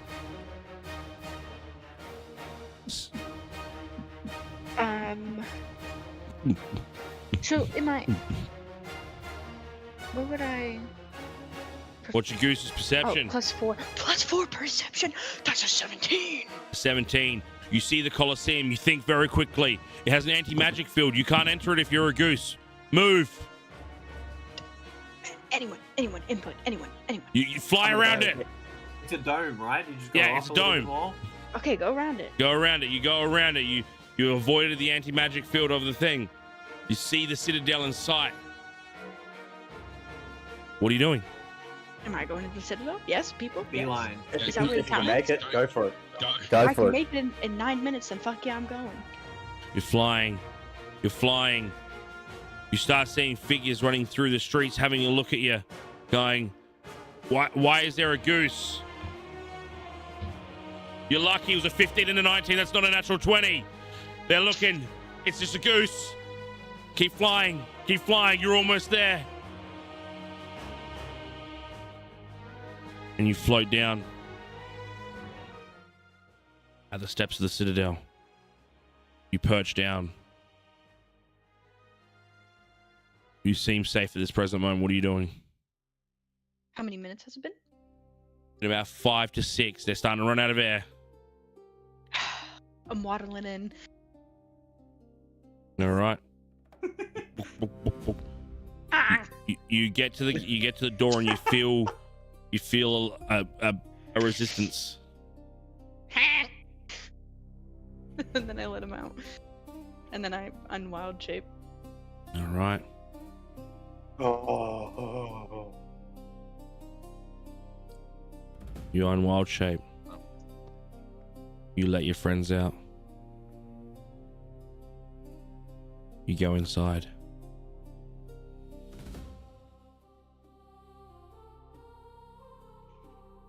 You see there in the courtyard of the training courtyard, one Crag Shatterrock.